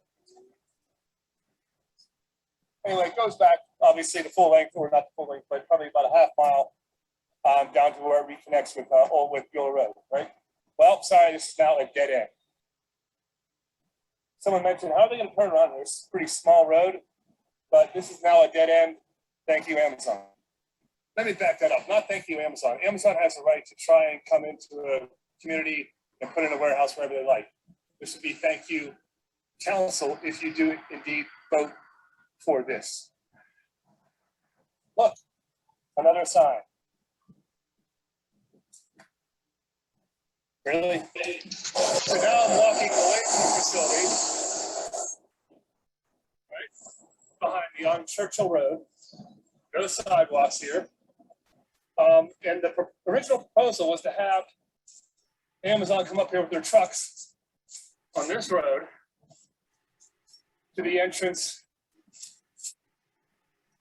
of the Parkway East, heading east, right? How was that even originally in your plans? Okay, here we are on the other side of the property, just up from the intersection where I just was. This is in sequence, by the way. Right, so kind of see the background there. And I granted a little bit of a busy road right here because it's between Viola and the entrance to the parkway. But, you know, not a whole lot of cars, but it can get busy. And obviously the sentiment of the people here, you can see a bunch of the signs.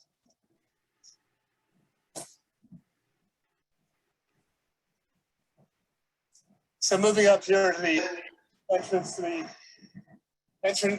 exit to the Parkway, right behind me, right? Here's Holland Road and Churchill, right? So this is where they originally planned to come in and out of, right? If you look behind me, pretty residential. We'll get to that in a second. I'm going to head up towards Nottingham because there is one other thing that you guys absolutely did not consider. So with that entrance about, 100 yards in the background, it quickly becomes residential, right? I'm on Holland Road. And my thoughts are this. Every one of the board members, and I don't know how you're voting, so we might think you're all in favor of it because you've remained relatively silent, or in fact completely silent during the whole process. Not quite sure why that is. But none of you were put into office with this being known, right? So if the proposed site by Amazon was a known factor and you had to say yay or nay to whether or not you would vote in favor or not, I guarantee you that if you said you would support it, you would not be in office right now. Second, if there's a referendum on this proposed Amazon site, it would lose by a lot, no question, right? So if council is there to represent the people, you absolutely have to say no to this. There is no other question. You are a representative of the public, of Churchill community, and they are absolutely opposed to this plan. By the way, on a side note, this is one of the most beautiful stretches in Churchill, Holland Road. Love this place. And another thing that I'm confused at, I don't see the benefit of Amazon coming here, except for the money, right? That's it, job creation, there's tons of jobs out there that aren't filled. I don't see that as being a valid argument for, right? If I had $10 million and gave it to you every year, you wouldn't go, no, but we still need the Amazon distribution center. There's no benefit to the community, right? At least not that I've heard. Okay, head down to the stop sign here at Nottingham and Churchill Road and Homer Drive. And I would like any of you to vote for, to raise your hand if you know what sign is missing from here that used to be there years ago.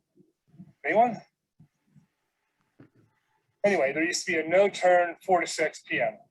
because all the employees from Westinghouse would come down Churchill Road to avoid the traffic that was at the intersection where you are all proposing to put in an intersection with all the lights at 22, right? So they all come across the street on Churchill Road, mile down the road, come here, and this would be backed up all the way up the road. And down Nottingham, you'd get down about a third of the way, and that would be backed up as well from the traffic, leaving employee traffic, leaving Westinghouse. So I bet you guys did not know that. So in conclusion of my walking tour of Churchill, at least rather brief, right? It's an awesome place to live. Churchill's been a part of my life for probably 2/3 of it, right? Putting in this Amazon distribution center, I was not against it in the beginning, right? If they did it correctly, made it a little bit smaller, manageable. I was like, sure, why not, right? It needs to go somewhere, but the size and scope of what they're proposing is ridiculous, right? Way too big, way too much of a footprint, way too much of an effect on traffic, lighting, pollution, cutting down all those trees. I mean, see above me, we basically live in a forest here, right? The adverse effects of such a move, it's a forever chemical, right? You ain't going back once you put that in, right? So I would strongly urge the board to vote no, right? There are better solutions, and I will be presenting that in a few moments. Okay, thanks for following me, and I'll see you in a little bit.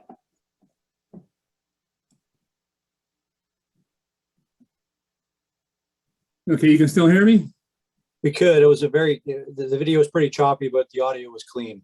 So we were able to hear what you're saying. Okay, thank you. I had a presentation because a lot of people have said, see if I can get to it. No one has proposed something different, right? So before you unleash this presentation, Mr. O'Keefe, I do have to ask you to establish the relevance, because any other potential development of the site is not something that this council can consider in their decision. But in many different, okay, I hear you out, but if a lot of people have said no one has presented anything different, right? So I do have an alternate, pardon? Lots of people have said lots of things, but we are trying to keep it on what's relevant to the decision tonight. I mean, I understand, why you think it's important for council to know, but it really isn't something that they can consider when they're reviewing the application and the plans and the evidence that's presented here. Okay, I will just briefly mention it, and I can send it to them individually, and I think I already have, and it would actually generate more revenue than Amazon would. It would be way better for the community and a lot less traffic and a lot less headaches and all kind of stuff like that. It is a sports facility, sports complex. I'm a coach. Sorry, I've been all around the country, and these things are popping up like crazy, and they generate a ton of revenue. It's great for the community because they have all kind of activities, great for youth sports. We're talking, in the tens of millions of dollars a year in revenue for not only the community, but the counties as well. So if you don't want me to present that, I don't have to. It's a 2-minute video, 2.5-minute video on what a potential alternate site could be. And I get that it might not be in scope. So you let me know what you want me to do with that. Yeah, it just doesn't meet the relevant standards. So we are trying to, I appreciate the fact that it's short, but we really do need to keep it to the relevant testimony tonight. But I think the fact that you were able to summarize it, I think gives council the idea. So I should send it to every board member. That's correct, Gavin? I mean, you're welcome to. It's not going to be made part of the record of this hearing, because it's not relevant to the determination. But that certainly the council is free to review it. I appreciate that, Gavin. Thank you. Sure, no problem. Anything else from you, Mr. O'Keefe? No, I think I made my point. Okay, thank you. Great. Thank you very much. Alex, who's up next?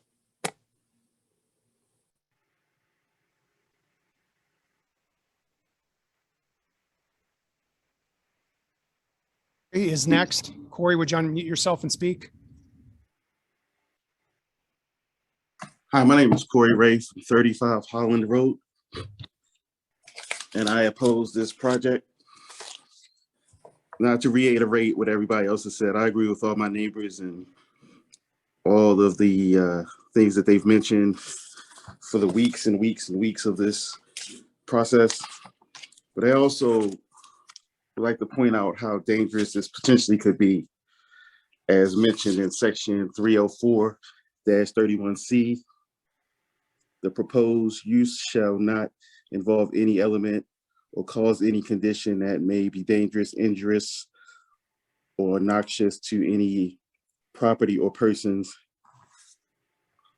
And having a facility of that size and that scope, with the traffic that it brings in, the amount of workers that will need to be coming through our local neighborhoods, it just doesn't make sense.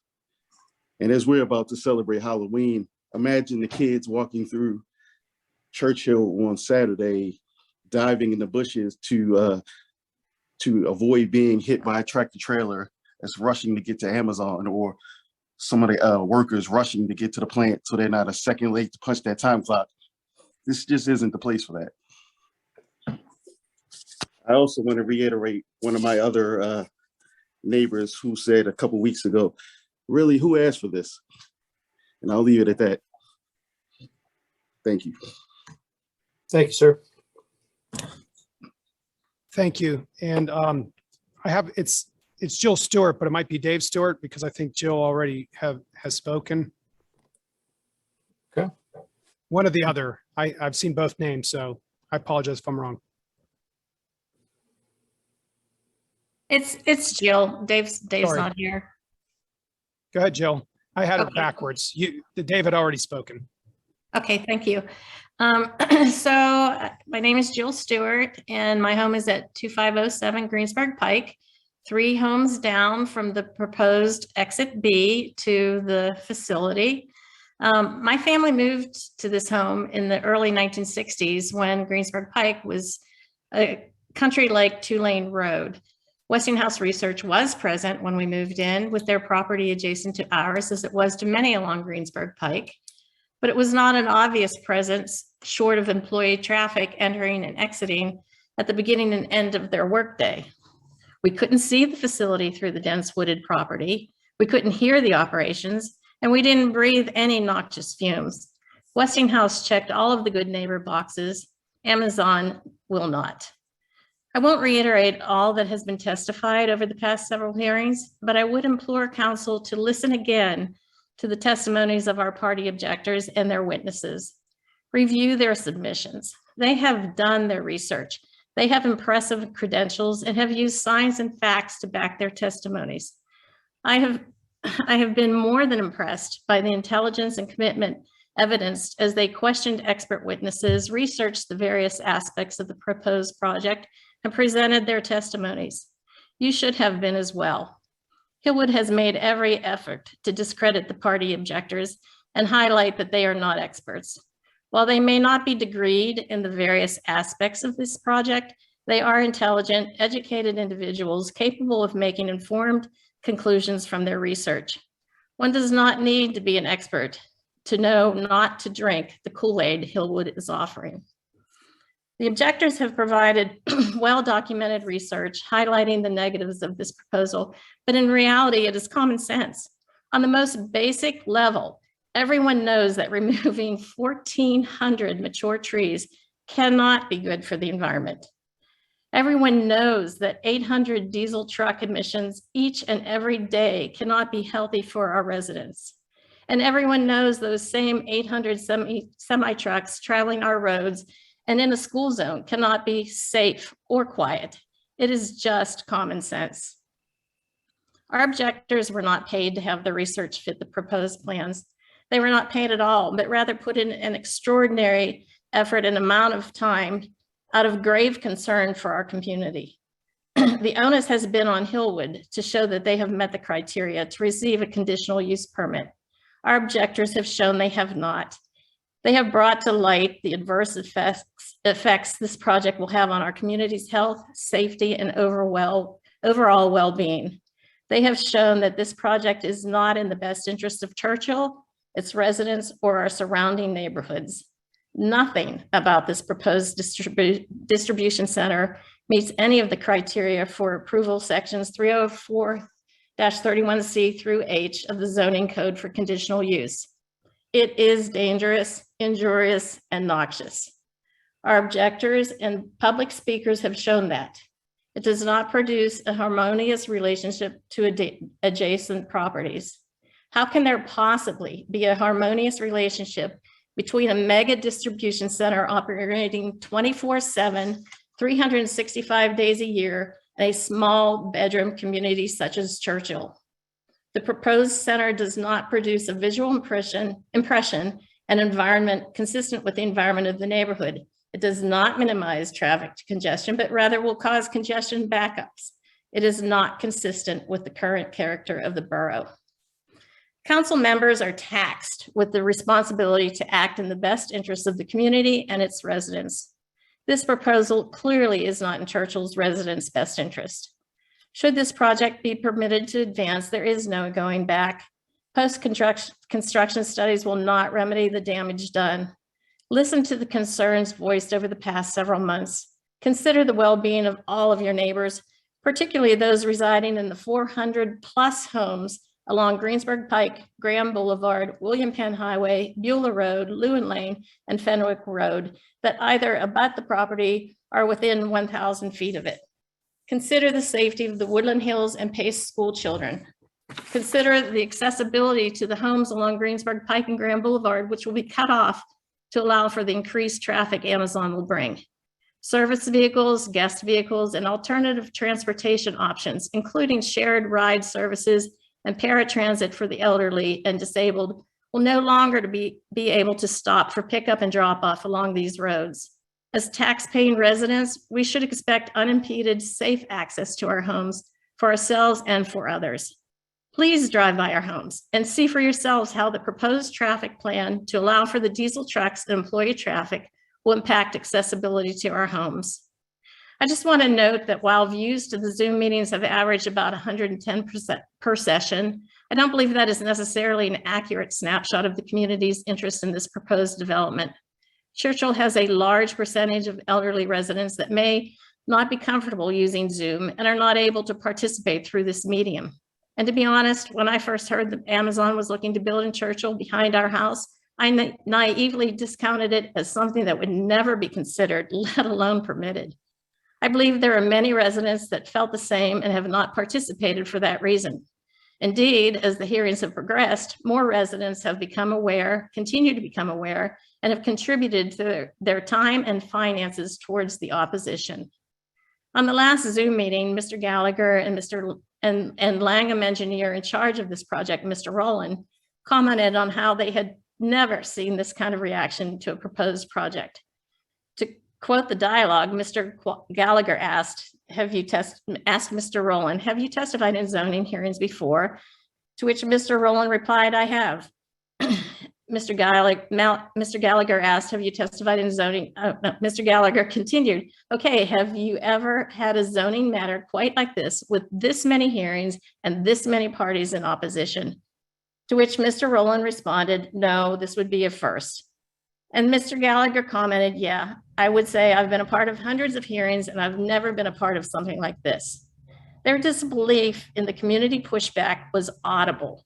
That exchange alone should speak volumes as to the opposition which exists in our community. One more point I would like to mention is in reference to Mr. Frank's comment on our property values. I personally have already received at least 4 calls, the most recent being last week, from investors aware of this proposed project, offering us an insulting fraction of 55% of the value of our home. Until this project is rejected, this is what we all can expect in our property valuation. Don't let the long-term health, safety, and well-being of Churchill's residents become collateral damage in the pursuit of an increased tax base, particularly to a company proven to be as adept at getting out of paying taxes as Amazon. Our future is in your vote. Please vote no.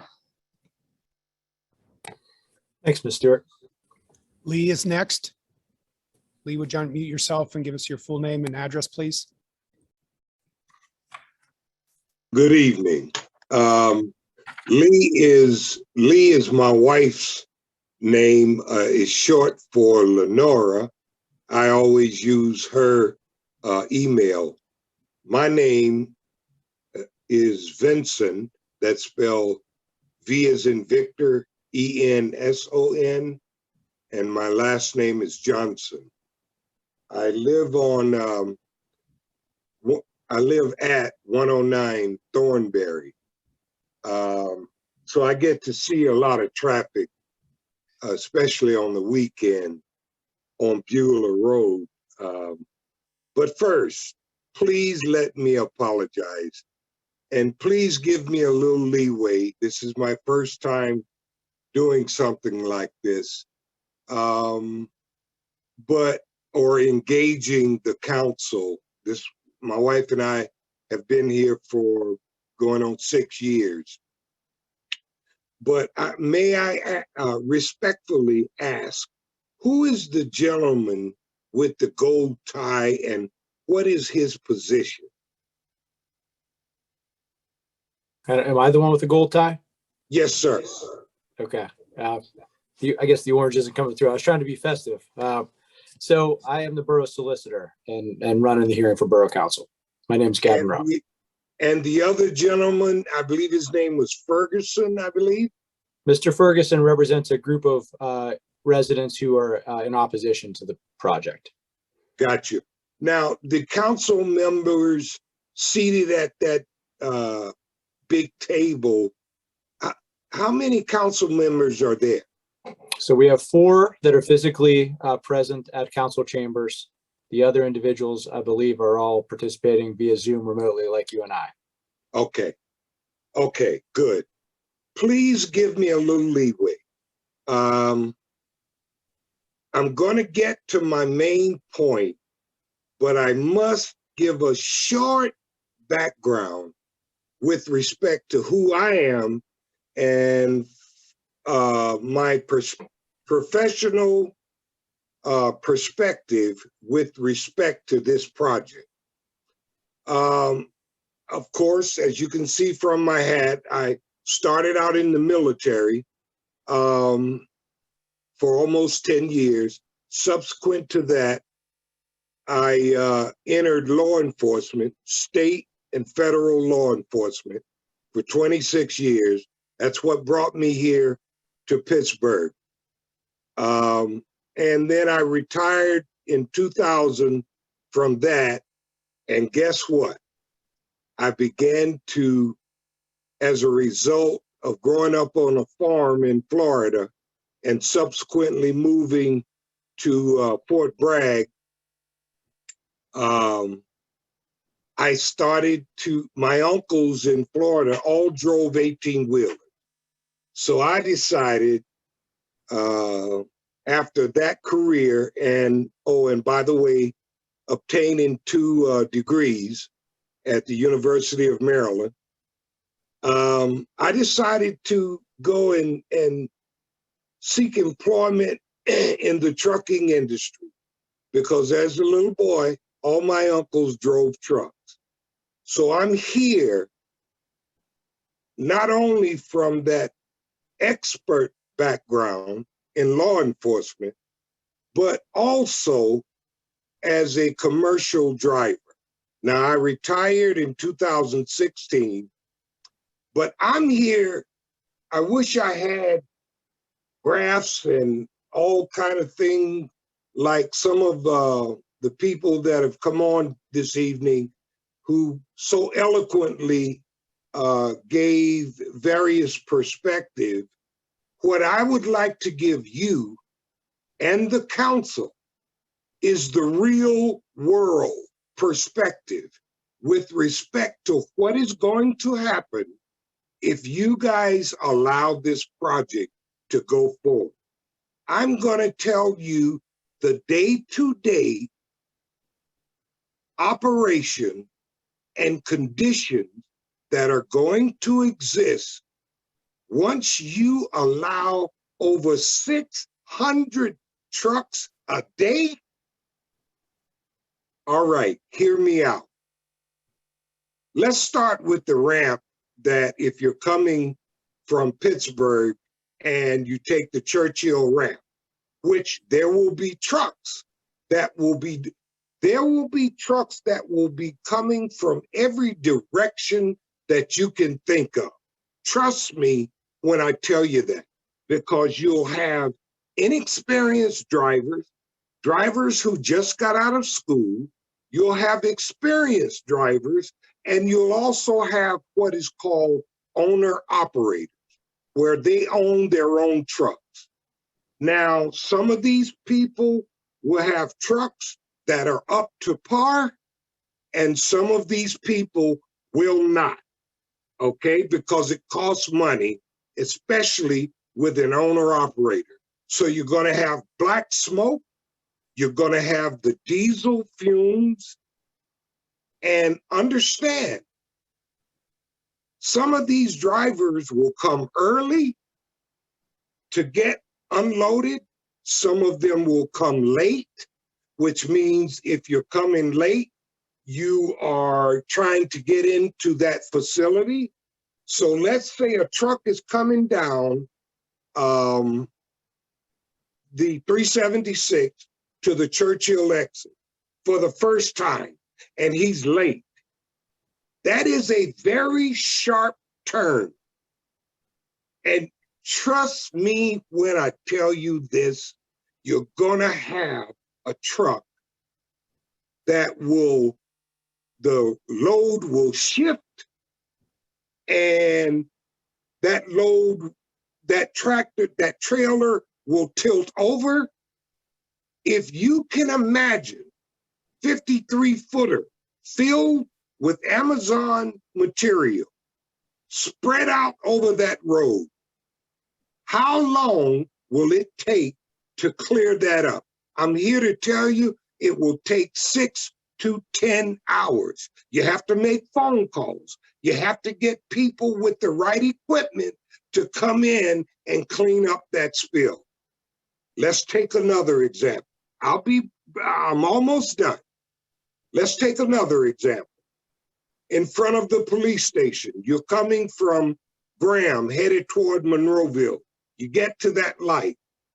What experienced drivers will do before they get to the light, they will slide over on the right lane and then come out on the left lane to block traffic in order for them to make that sharp turn, because that's going to be a very sharp turn.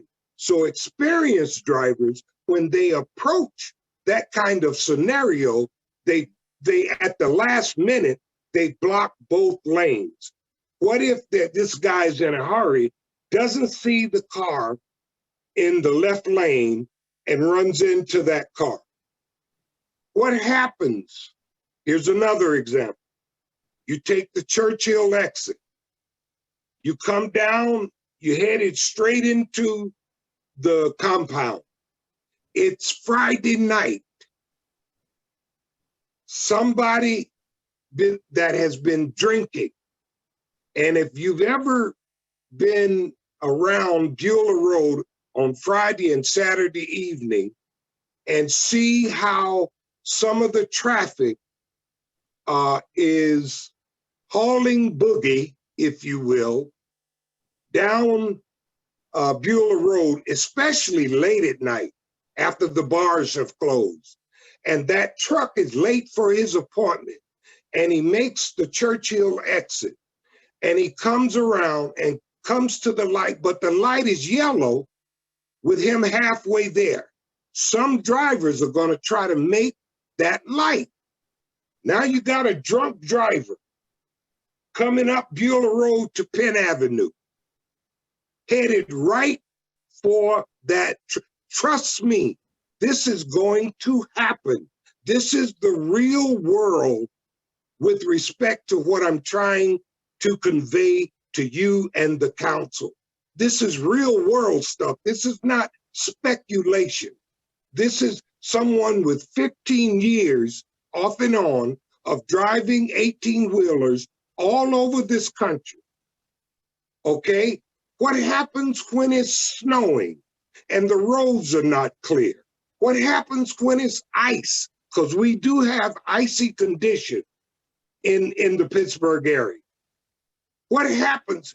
Let me tell you, when a 18-wheeler with 40 to 80 pounds of material on that trailer, and he misjudges in any area around here, to include the Greensburg Pike entrance, and there are cars in front of him. All of this congestion with, oh, and here's another point, one of my last points. You think you've seen trash? Wait until these drivers come in 2 and 3 o'clock in the morning, and they've had a jug that they've used all day because they wouldn't stop, because time is, in trucking, time is money.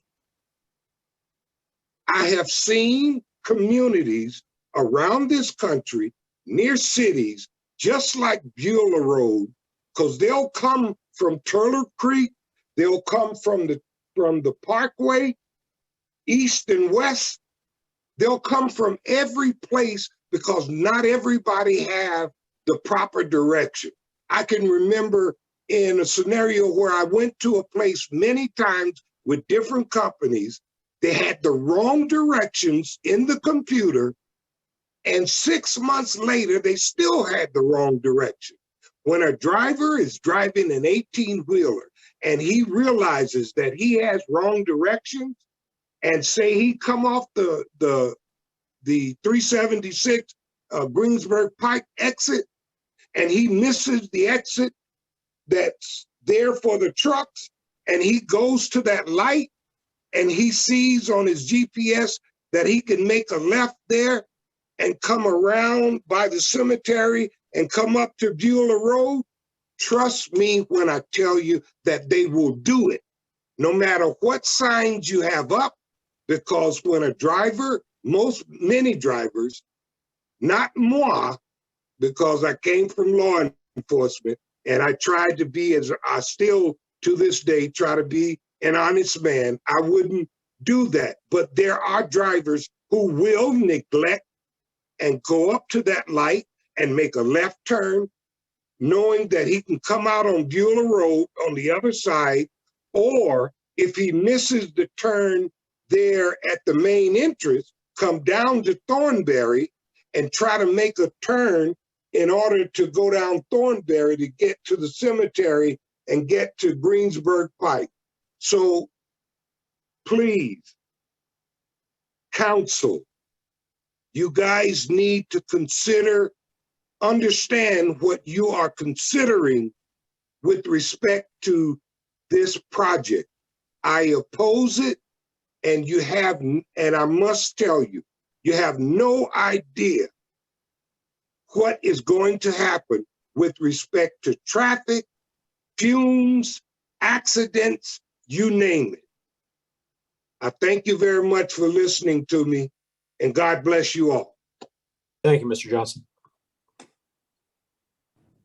So thanks. Is Ike Ezokoye? Mr. Ezokoye, I think you are up. If you can unmute yourself.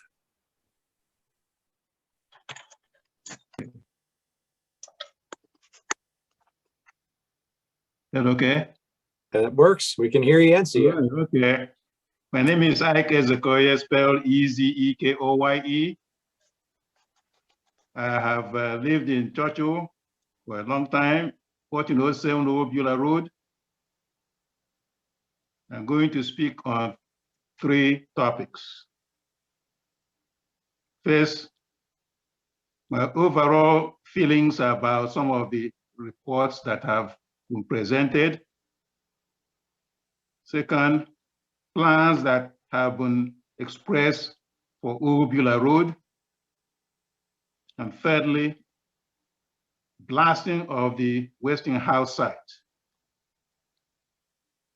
Before I speak, please, listen to me on some issues that I need to share with you. I would like to say that I have noticed in the past that several presenters have been asked to declare their educational experience in a manner that I have found demeaning or it's slightly insulting. I cannot tell you right now that I'm pleased to see that there's a difference in the presentations, and for which I applaud the audience for, and then that they have done that, and you have not continued to ask them what the educational purposes are. For the record, I hold a PhD degree from Carnegie Mellon University, and I was employed by Westinghouse for over 45 years in nuclear power plant design, development, transportation, and production. I worked in many countries, working for Westinghouse in the US and beyond. So I think I'm ready for different kind of discussion about this. The first topic I will talk about is the assessment of conditional use application. Some of the studies and reports that have been presented to us seem incomplete. lacking depth, spatial and time analysis that a project of this magnitude requires. Others have spoken about this in their presentation, so I will not continue to discuss about it any further. I've just cautioned the members of the Churchill Council to think very carefully before voting in favor of a project that could roughly disrupt life and well-being of the people in this community.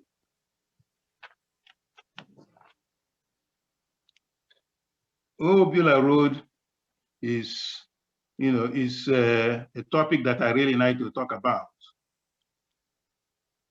How was the decision to close Beulah Road at the upper end of the road? The residents of the 16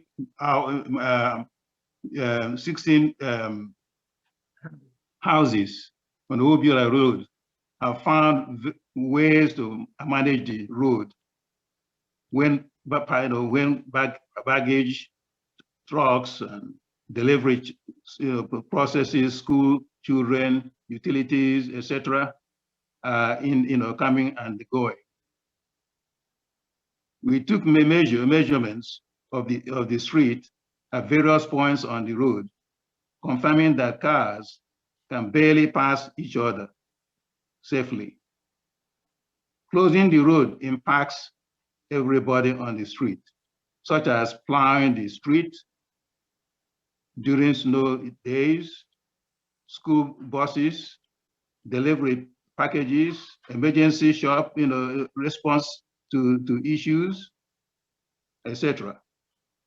Under Pennsylvania law, those types of vehicles can be as wide as 8 feet and size and 6 inches.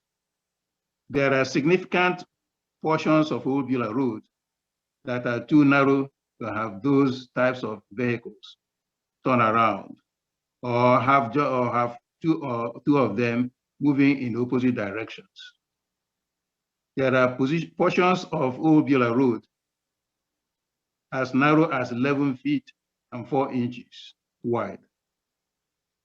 Beulah Road only becomes wide enough to accompany two of those larger types and vehicles around 1551 Beulah Road.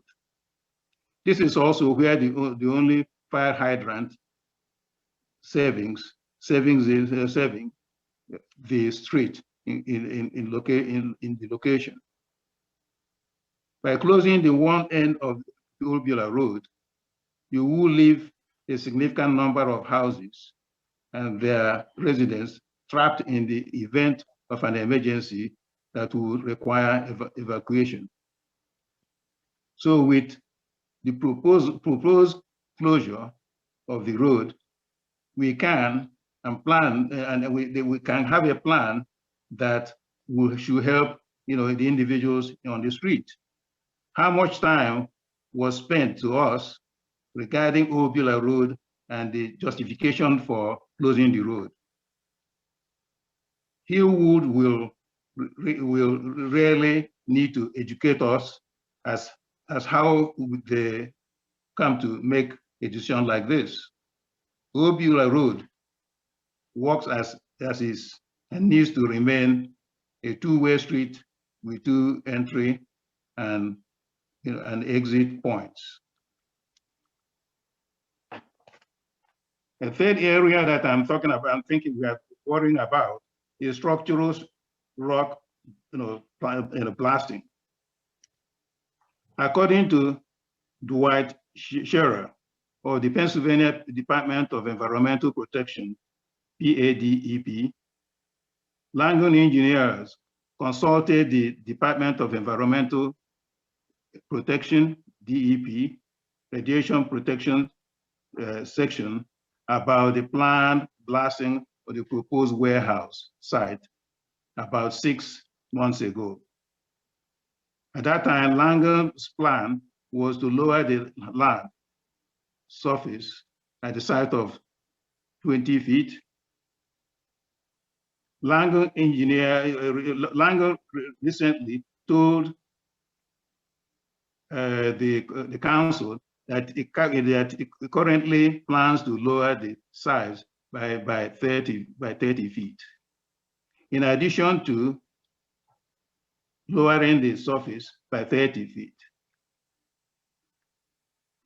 2 caverns will have to be executed to accommodate the excavate the underground,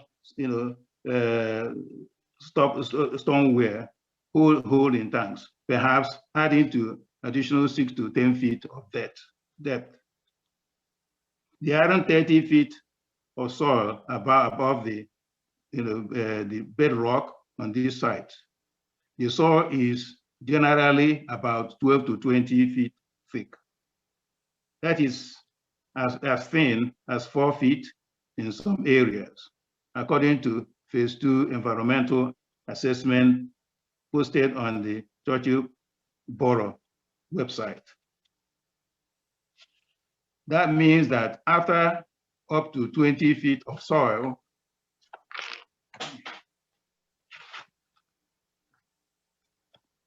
is removed, at least 10 feet of bedrock will have to be blasted away over most of the site to lower the entire surface of 30 feet.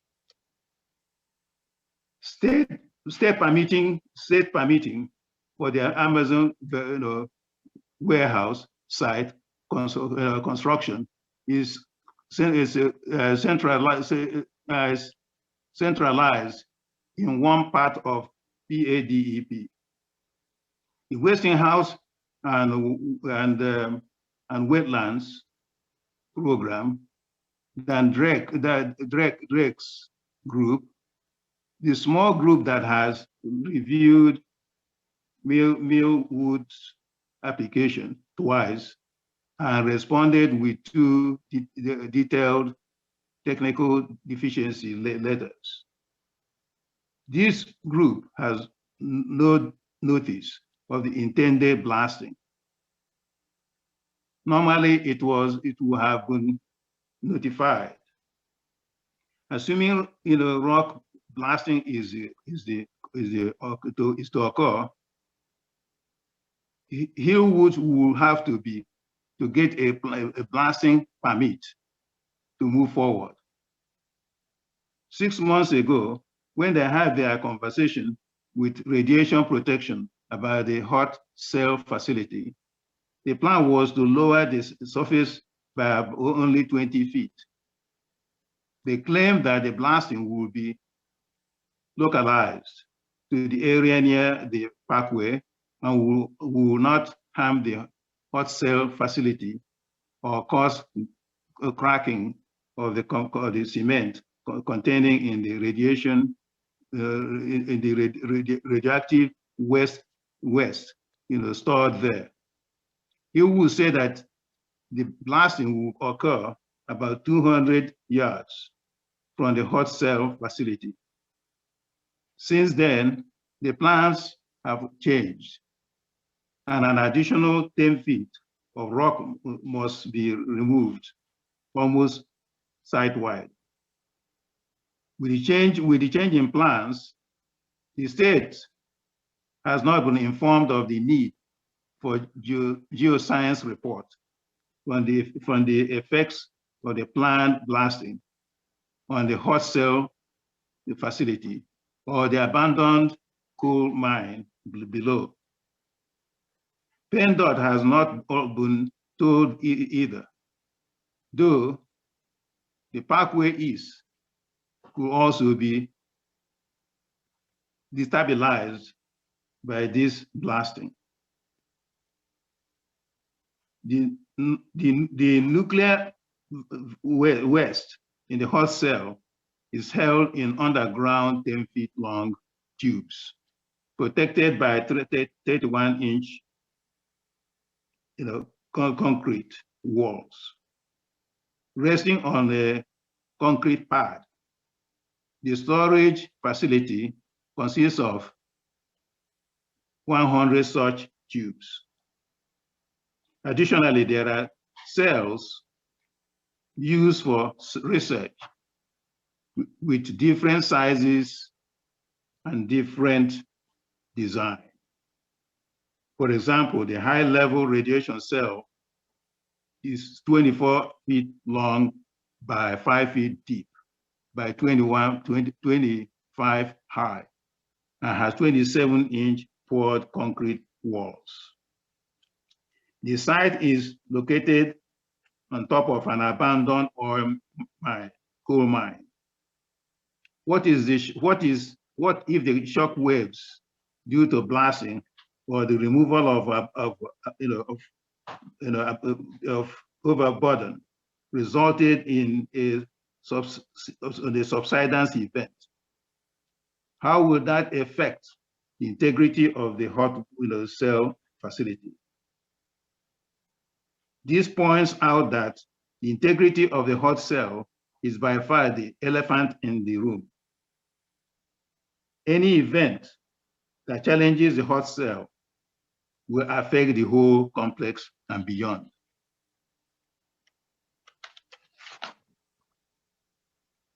Earthquakes, jackhammering, blasting, all can contribute to structural loggings on the nuclear vessel.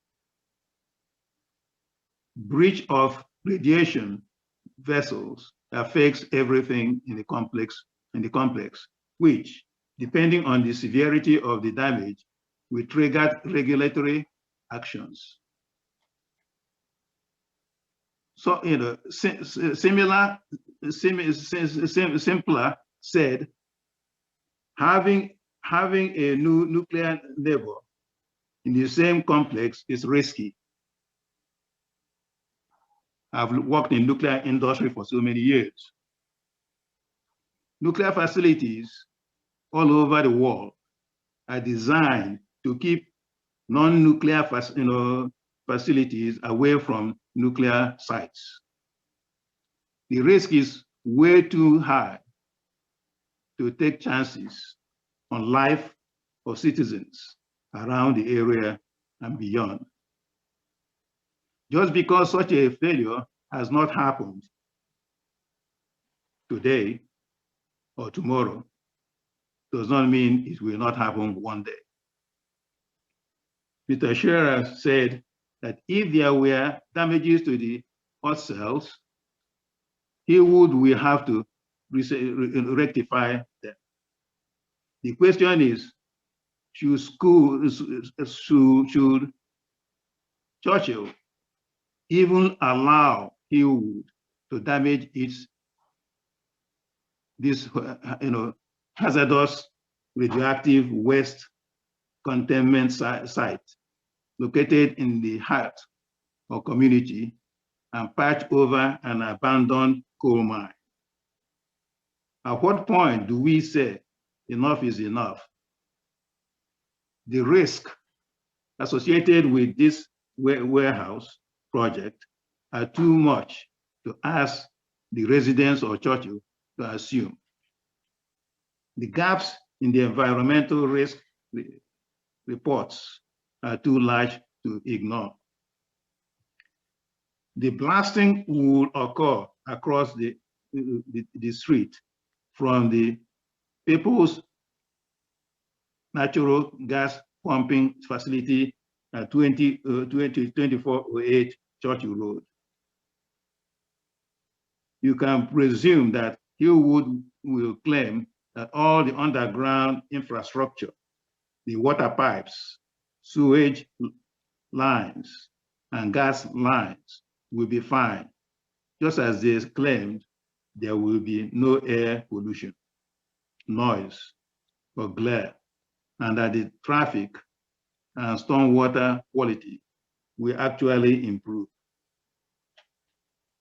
Hillwood can get their consultant to say what they want to say. The members of the Borough Council must see through their skillful presentations of half-truths and faulty analysis.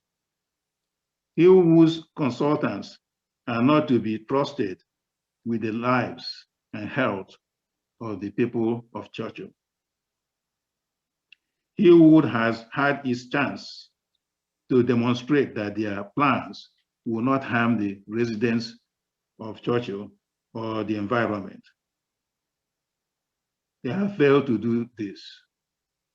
The deadline for presenting their case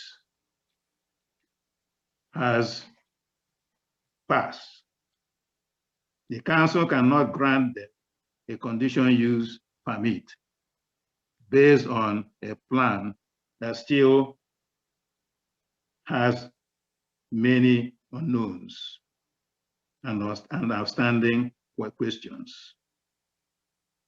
Members of council, you must, in good conscience, vote no on this dangerous proposal. Thank you. Thank you, Mr. Ezokoye.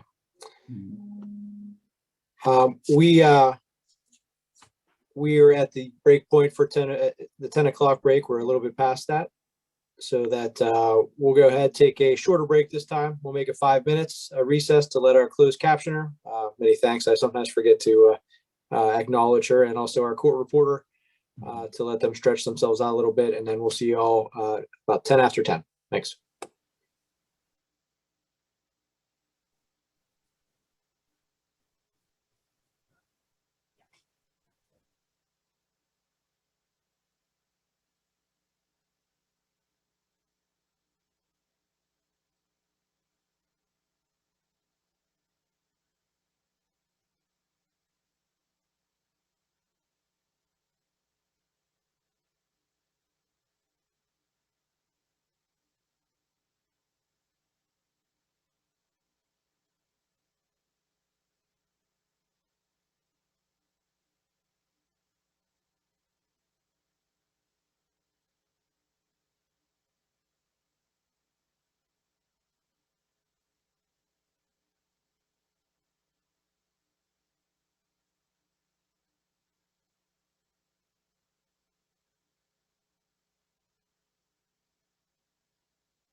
Alex, when council's ready, it looks like I see all four in there. Are they ready to go?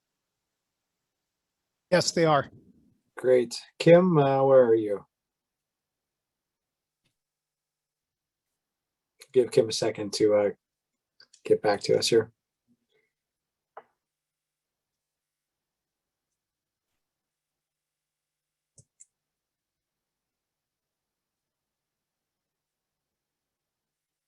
Oh, was it something I said? Council's leaving. Good. All right.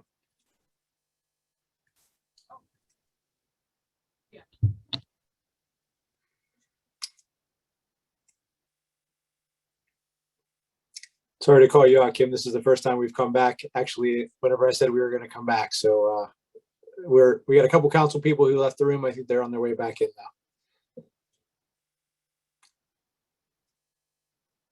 And I see that. that was a quick one, quick turnaround. Are you ready? Let us know when you're ready, Kim. I'm ready. Okay, great. Okay, we'll go back on the record then. I see Mr. Tuminello. I'm not sure if he's next, Alex, or if you have someone else lined up. You are muted, Alex. You're correct. All right, Mr. Tuminello, unmute yourself and we'll hear from you.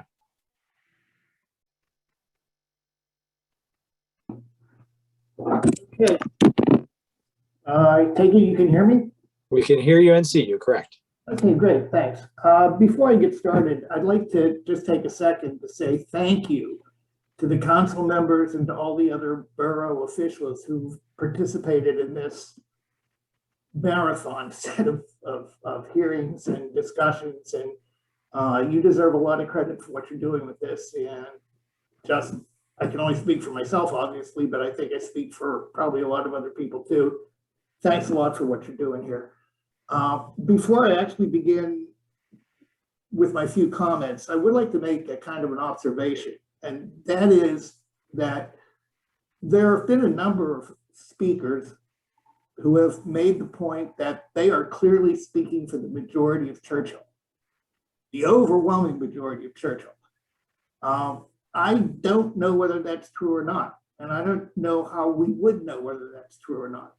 Certainly, there are a majority of signs in the immediate vicinity of the old Westinghouse facility that seem to support the position, but that's understandable. For those folks who live right there, who are already beset by huge amounts of noise and pollution from the Parkway and from Penn Avenue, certainly anything that might possibly increase that burden is for them an existential threat. There's no doubt about it. And you can certainly understand that.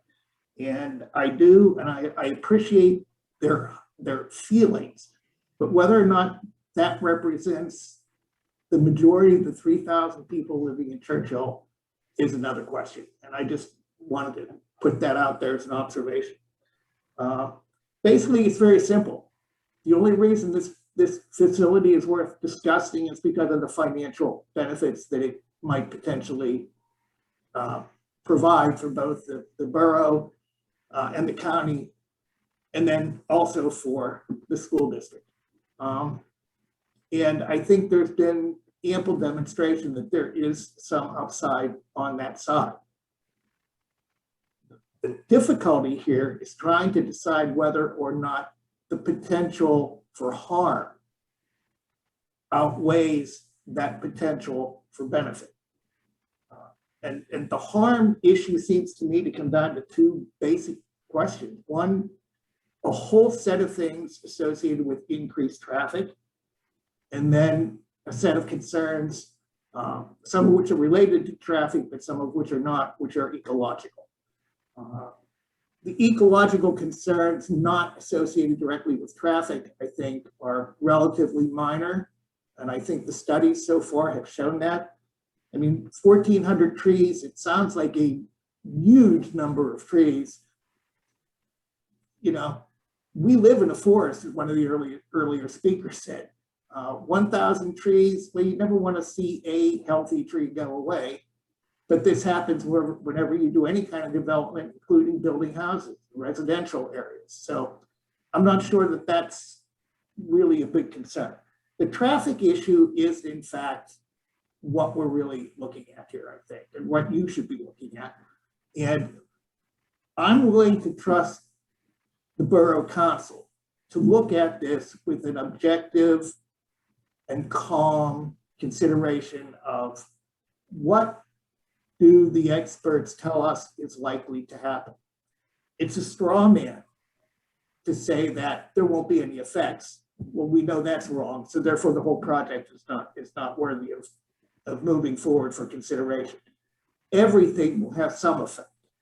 The question is that effect going to be significant enough that it would block this project in spite of whatever financial benefits might accrue? And that's council's responsibility to determine. And I think you need to determine that, or at least I would recommend that you determine that by taking a close look at the evidence that has been presented to you. So I guess in summary, at this point, I would support moving ahead with this step of the process, knowing full well that in the next step of the process, there will be more issues to be considered before any final approval is made to actually put spades into the ground and to actually begin construction. But to cut it off at this point, unless the council is convinced by the evidence that is sitting on the website and in front of them that this is not a good project and therefore we don't need to discuss it anymore. Unless you're at that point, I think we should move ahead, go to the next stage, and see if this is ever going to be feasible as an actual project. And one final thing, and this is really kind of a question. Jamie Glasser, I know, had attempted to speak earlier and for various reasons was unable to.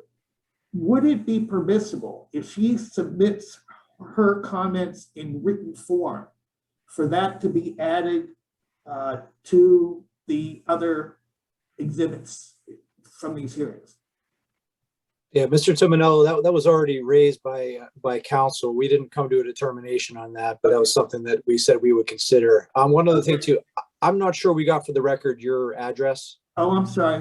1706 Williamsburg Place. Okay, sorry if you said. Sorry if you said that already. I might have missed it.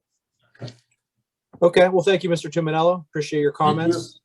I think we have someone else lined up next. Alex. The individual identified as CM. Mr. or Mrs. CM, if you get to unmute yourself, identify yourself, state your name and your address, please. Hello, my name is Christina Vogeler. I'm at 3826 Burnaby Drive. I have attended all the meetings here and similar to the prior caller, have tried to keep an open mind. It seems council's been challenged to do the same. Although I was cautiously in favor of this development, over the course of the meetings, I've become more and more opposed to the project. In my opinion, the conditional use application should be rejected because it will cause negative damage to this borough. And frankly, the studies that suggest otherwise are suspect, in my opinion. There's two main reasons that I personally have come to this conclusion. One is speaking as a mother. I moved here 2 years ago with my husband and our 3 kids. If this massive industrial building were already here, just over the hill, we absolutely would not have considered this location. I have no interest in dodging trucks, taking them to school and back. And I'm even more fearful in the near future when they're driving age and they'll be driving local roads shared with trucks. So that's my number one. My number two, speaking as an engineer, more than 15 years experience in a highly regulated industry, been been on both sides of the table. I can undoubtedly say that engineering review of someone else's analysis, while a common practice, is completely different than a truly independent review and analysis, especially considering what seems to be gaps in our code that don't really seem to be up to par for this type of a development. So in a previous meeting, I remember a borough council member asking, you know, how much increase in traffic could the study tolerate and still be, quote, acceptable? And the answer, and the question was answered with just kind of non-specific reassurance that their conservative estimates were sufficient. And I was just astonished, like, how could such a simple sensitivity question be not known or not shared? And if that were my answer, my non-specific answer to one of my superiors, I would just be embarrassed. So I truly appreciate the time that has been spent on this project by council members. Really, truly appreciate that. And so many others volunteering their time and expertise. I urge you to please vote no, because the conditions are not met. It will cause negative impact, even with the proposed mitigations.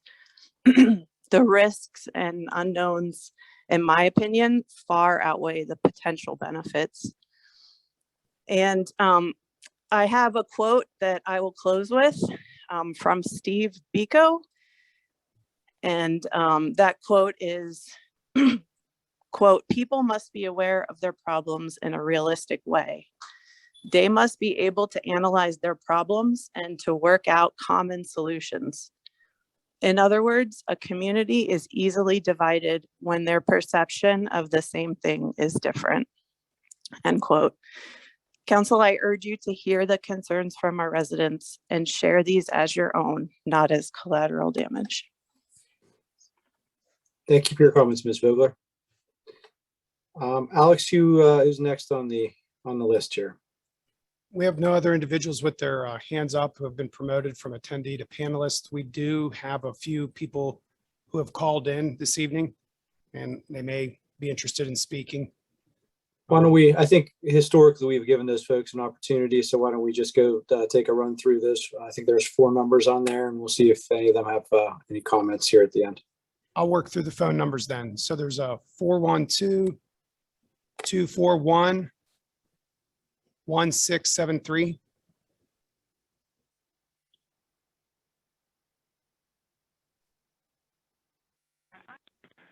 Hello.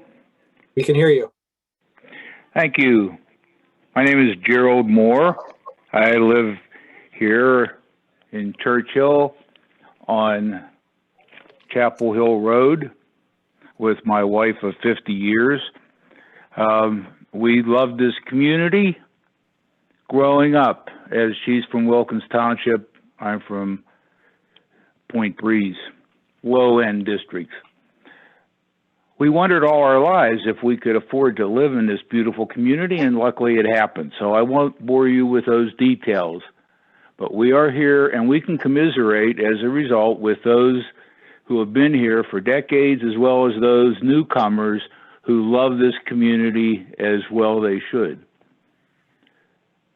The issue at hand is that Churchill is neither a transient nor a blighted community. As a result, we do not need nor deserve this type of a development from Amazon. The environmental build questions have not been addressed until we heard from Mr. Ezokoye. When asked with Langen Engineering about the 18-month to 24-month build process and how it would affect any of the codes, federal, state, or local, they responded that, well, that's not part of the project, so we don't have to address that. And I believe that Mr. Ezokoye did address those concerns. Further than that, the one word that has not been used sufficiently is that this project is not just within Churchill Borough. It is embedded in a community of 3,000 people, 2 schools, a daycare center, and throw in a gas station. Not hardly what a community of this deserves. But let's go on to some more relevant facts. Chris Crisp, I believe his name was, who is a registered graduate traffic engineer, in his July 19th traffic meeting, suggested that they were going to widen the road, Beulah Road, between Route 22 and the current Churchill entrance. Has anybody been past that ramp which goes over the parkway? There is possibly 16 inches on either side of that road from the curb to the support columns. I don't know how he was going to widen that, but it was nice of him to mention it. Further, I recall Chris mentioning that they were going to put an emphasis on public transit to support the workers at Amazon. I wonder how that's going. Many of us who live in Pittsburgh know how public transit is not a feature in Pittsburgh. Other situations are the roads. I mean, Pittsburgh was identified 3 or 4 months ago as the major city in the United States which was never planned. It was built around, well, Indian trails, bridges, rivers, hills, mountains, smokestacks, so on and so forth. And so was Wilkinsburg and Churchill. These are not roadways that can be altered for the use of semi-trailers. Also, I'm not sure how the trailers, 18-wheelers, could get from Amazon back onto Route 22. I mean, we've heard it misnomered as, well, they can use McCready Road and go east. Well, we know McCready Road only goes for a few hundred feet and there's no access back to 22. So they'll have to use the side roads going down Beulah to Turtle Creek and tear up those communities with 18-wheelers that they haven't seen in years, decades. The other issue that hasn't been answered is, how does Amazon get from this facility to the 5 or 6 last mile delivery points throughout Western Pennsylvania and Pittsburgh area? I mean, the 18-wheel semis are not allowed on any of the local roads, and we've been told there won't be any of the box trucks going in and, oh, maybe a UPS truck, but there won't be any box trucks going in and out of the facility. Oh, well, how are the goods going to get from this sort facility to the last mile delivery points? I'm certainly glad that Mr. Ezokoye explained what are questions about codes in reality that we can't just pass off as, well, there's going to be another round of these issues that may address these things. I'm not sure that the next round will give us any opportunity to get back to Amazon's strong desire to come in here. But short of that, we know that if this facility is built, there is no turning back. There are other suggestions.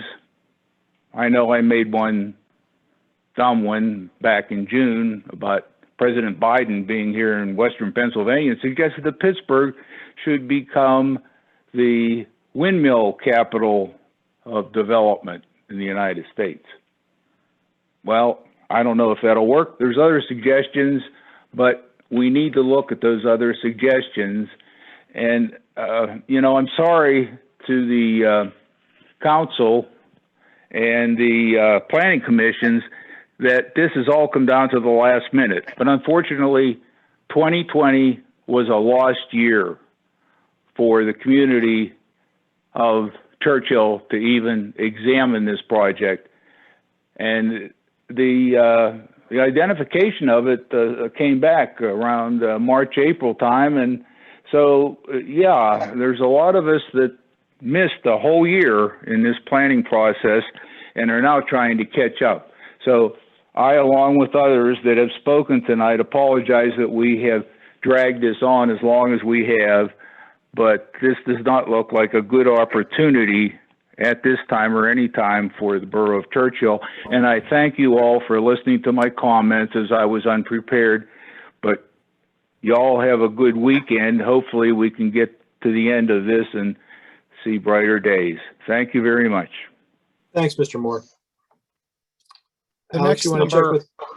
the next number I have is 412-680-7234. If you'd like to unmute yourself, go ahead and speak.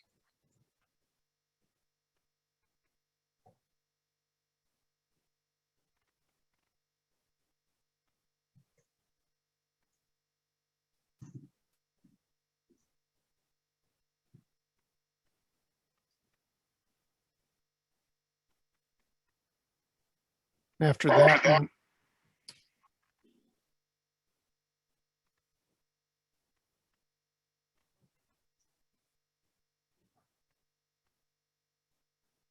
so there's two other phone numbers, and then there's one individual who has their hand up. So the other phone number is area code 615-556-3424.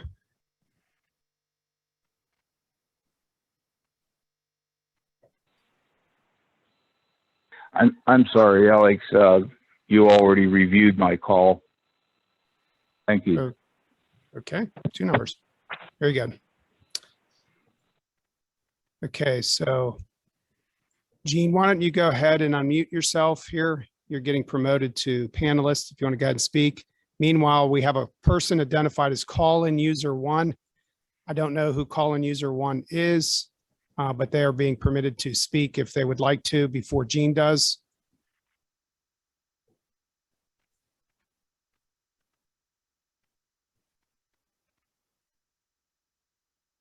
So go ahead, Gene, unmute yourself and speak, please.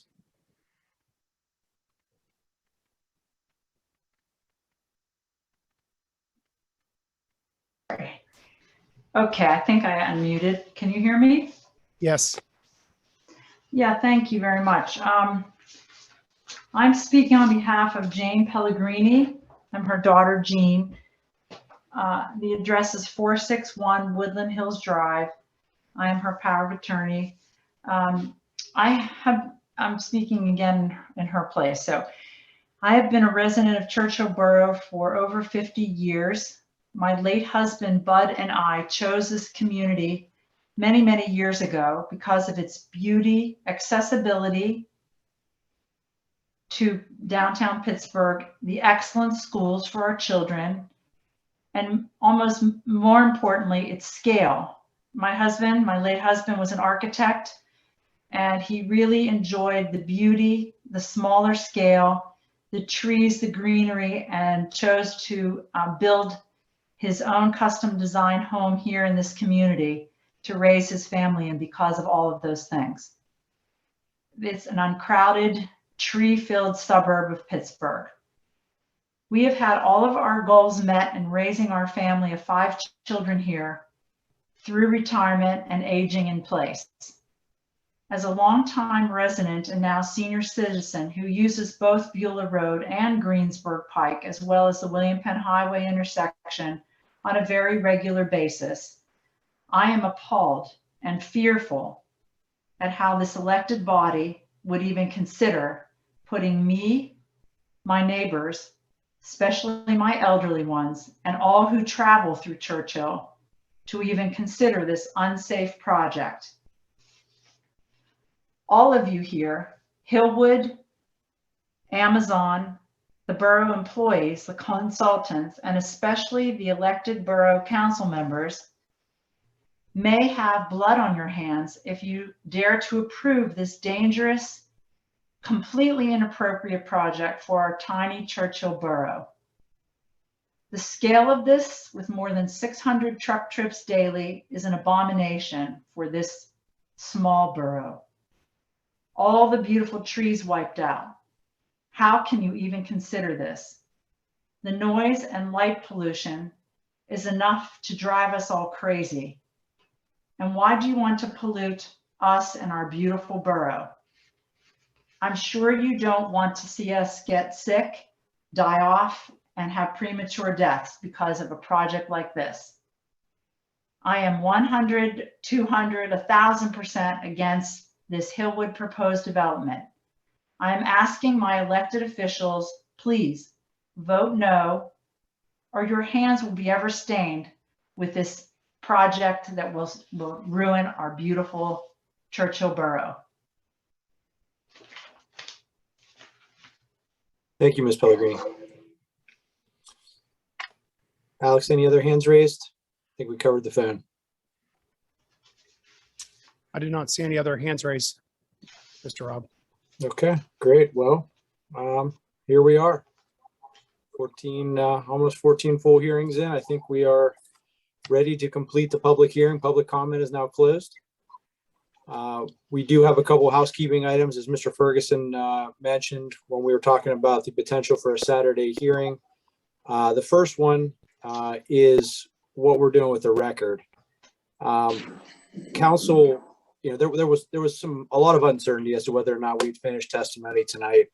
And again, there was a posting of a potential another hearing on Saturday, which will no longer be required. However, in light of that, and just to give every opportunity for residents, we will keep the record open for written submissions until this Friday. Close of business, 5 o'clock. So anything received, and again, this is you know, public comment type submissions, not the proposed findings of fact and conclusions of law that we'll be dealing with separately. So we'll keep the record open until Friday, close of business, for additional written comments, as we've been accepting, you know, since July 19th. With respect to, you know, and let's just kind of briefly go over where we're going to go from here. So, you know, I will ask for a motion to close the public hearing very shortly here. That will begin the 45-day time period during which council will, you know, review the evidence, the testimony, the transcript, and, you know, begin its deliberations, and ultimately we'll need to issue a written decision, which would be subject to a vote at a future public meeting. Now, it won't be a public hearing, it will be a public meeting, but council will have that vote publicly, again, within that 45-day time period, unless an extension is required and granted. This is obviously a massive, you know, record that we're going to have in front of us. You know, 14 hearings, most of which ran close to 5 hours. Our court reporter has been working very hard to try to sort of catch up to where we are. And I do want to give, you know, the parties an opportunity to review the transcript, if at all possible, at least the majority of it, Ms. Pellegrini, would you mind muting yourself? I don't know about that. Thank you very much. Okay, so let me put our court reporter somewhat on the spot. Understand that she cannot make any promises. Kim, what do you think in ballpark on producing a full transcript of this hearing? We have 1, 2, and 3 done. We just had to keep going back and forth with spellings and all the expert witnesses and everything. It just got very convoluted. And then we have 4, 5, and 6. So they'll be churning out pretty quickly here. Okay. Okay. You know, if we said, do you think in the next couple of weeks, 2 weeks from tonight, is that overly ambitious? Oh, no, definitely. Okay. All right. So, and obviously I'm happy to hear from council, COU and SEL in particular on this issue, because I know that, obviously you have to, I assume that you plan on submitting written findings and proposed conclusions. And so sort of getting back to the process just for everyone at the hearing. Again, there's that 45-day period. During that 45-day period, council has, COU and CIL has requested that we give an opportunity for party objectors and the applicant to submit proposed findings of fact, conclusions of law, and a decision that could be part of the review process. And so, in particular, for those who are not lawyers, that is not an opportunity to present new evidence. It's not an opportunity to provide additional testimony.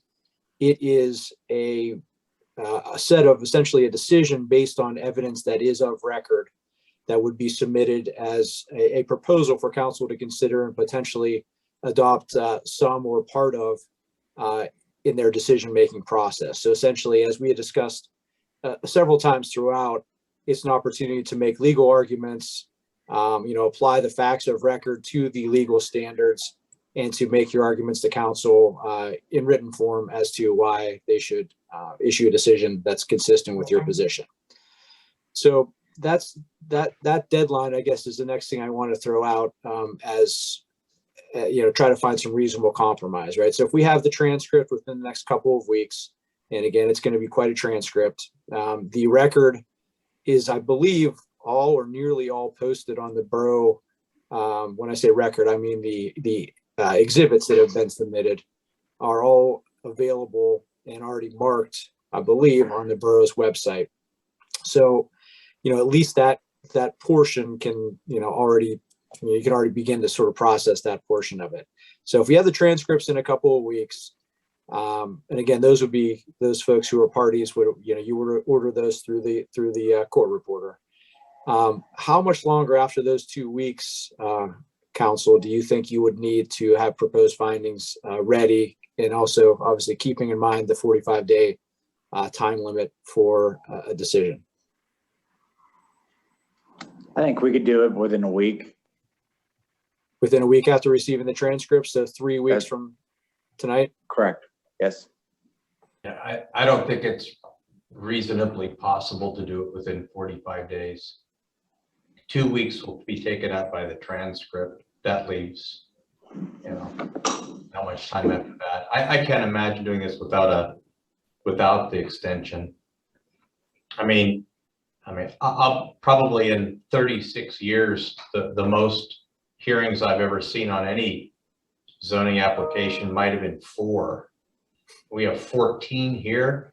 The CART transcripts are about 160 pages apiece. So with 14 hearings, I think we're probably at about 2,250 pages of transcript. So just reading 2,250 pages of transcript, let alone drafting proposed findings of fact, conclusions of law. I think you'd need 60 days after the transcript was available to even just read it and draft the proposed findings and conclusions. Well, I don't see that being an option, considering, we have to, or council has every intention of making this decision by the end of the year. And that puts us past the end of the year with that timeline. unless I'm miscalculating. And as you're also aware, Mr. Ferguson, we as the borough do not control that any extensions on that timeline. That would be up to the applicant to grant. So I'm trying to find a happy medium. If you need additional time beyond a week after the transcript, I don't think it would be unreasonable to give you a couple of weeks to submit proposed findings. And, we all know proposed findings, you don't necessarily have to, cite every page of the transcript, right? You're making your legal arguments and submitting those proposed findings and conclusions.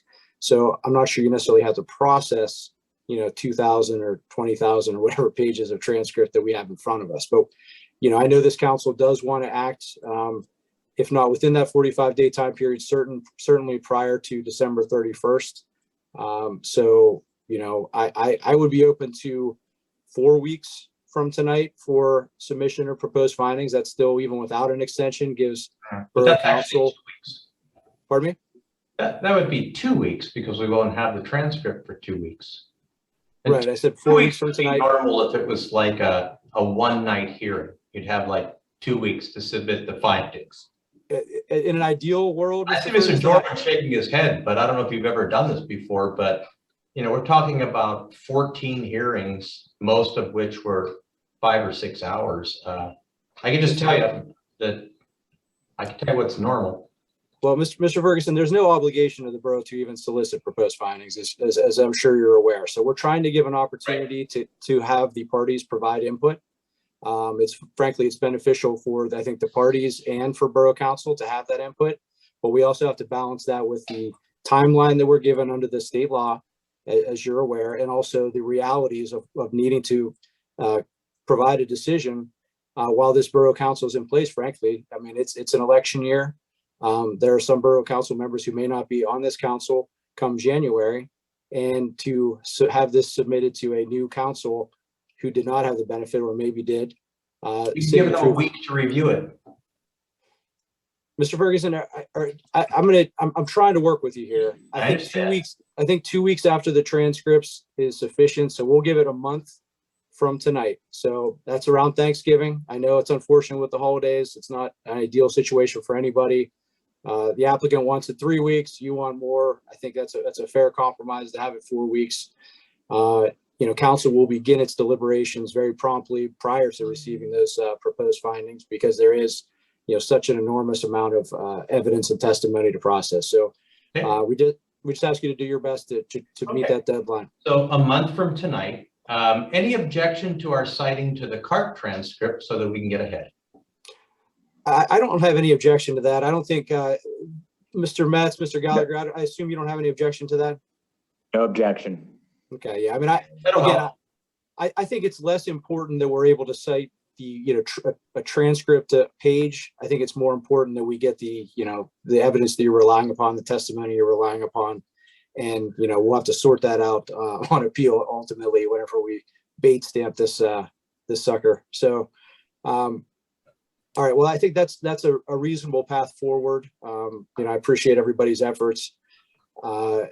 Any other from the attorneys, any other, housekeeping items that you feel like we need to address before we close the hearing? I just wanted to say that, we want to reserve the right to just adopt by reference, testimony and evidence presented by the individual objectors, as well as the those statements made in public comment as part of our case. Okay. Mr. Metz, Mr. Gallagher, anything on your end? No, we're good. If we can revisit the 45 days with our client, but we have no intention of extending that beyond the 2 weeks, 3 weeks we've discussed. Okay. Understood. We can, again, we can stay in contact in that if council makes a request for some additional time beyond that 45 days, we'll let you know how things are shaping up. Thank you. Sure. Thank you. I guess thanks to everybody for bearing with us through this very unusual process. Any Borough Council members in the room have any comments or questions before we close up or before I ask for a motion? All right. Any council members who are Zooming Okay. Well, again, thanks to everybody for your patience and working through this with us. With that said, I would ask a council member, probably easiest if it's someone in the room, for a motion to close the public hearing. So moved. All right, Mr. Castilli, is there a second? Councilmember- Second. Second by Ms. Law. All right, all those in favor? Aye. Aye. All right, the public hearing is officially closed. We will, state, Kim, how do you want people to get in touch with you for transcripts? Do you want to have Alex post your information on the borough webpage? I'll get it to Alex, and yes, he can post it. Okay, great. Okay, thank you. All right, everybody. Thank you all, gentlemen. Thank you all for all the time you have put in, all of the attorneys, all of the patients. We certainly appreciate it. Thank you. Good night, everybody.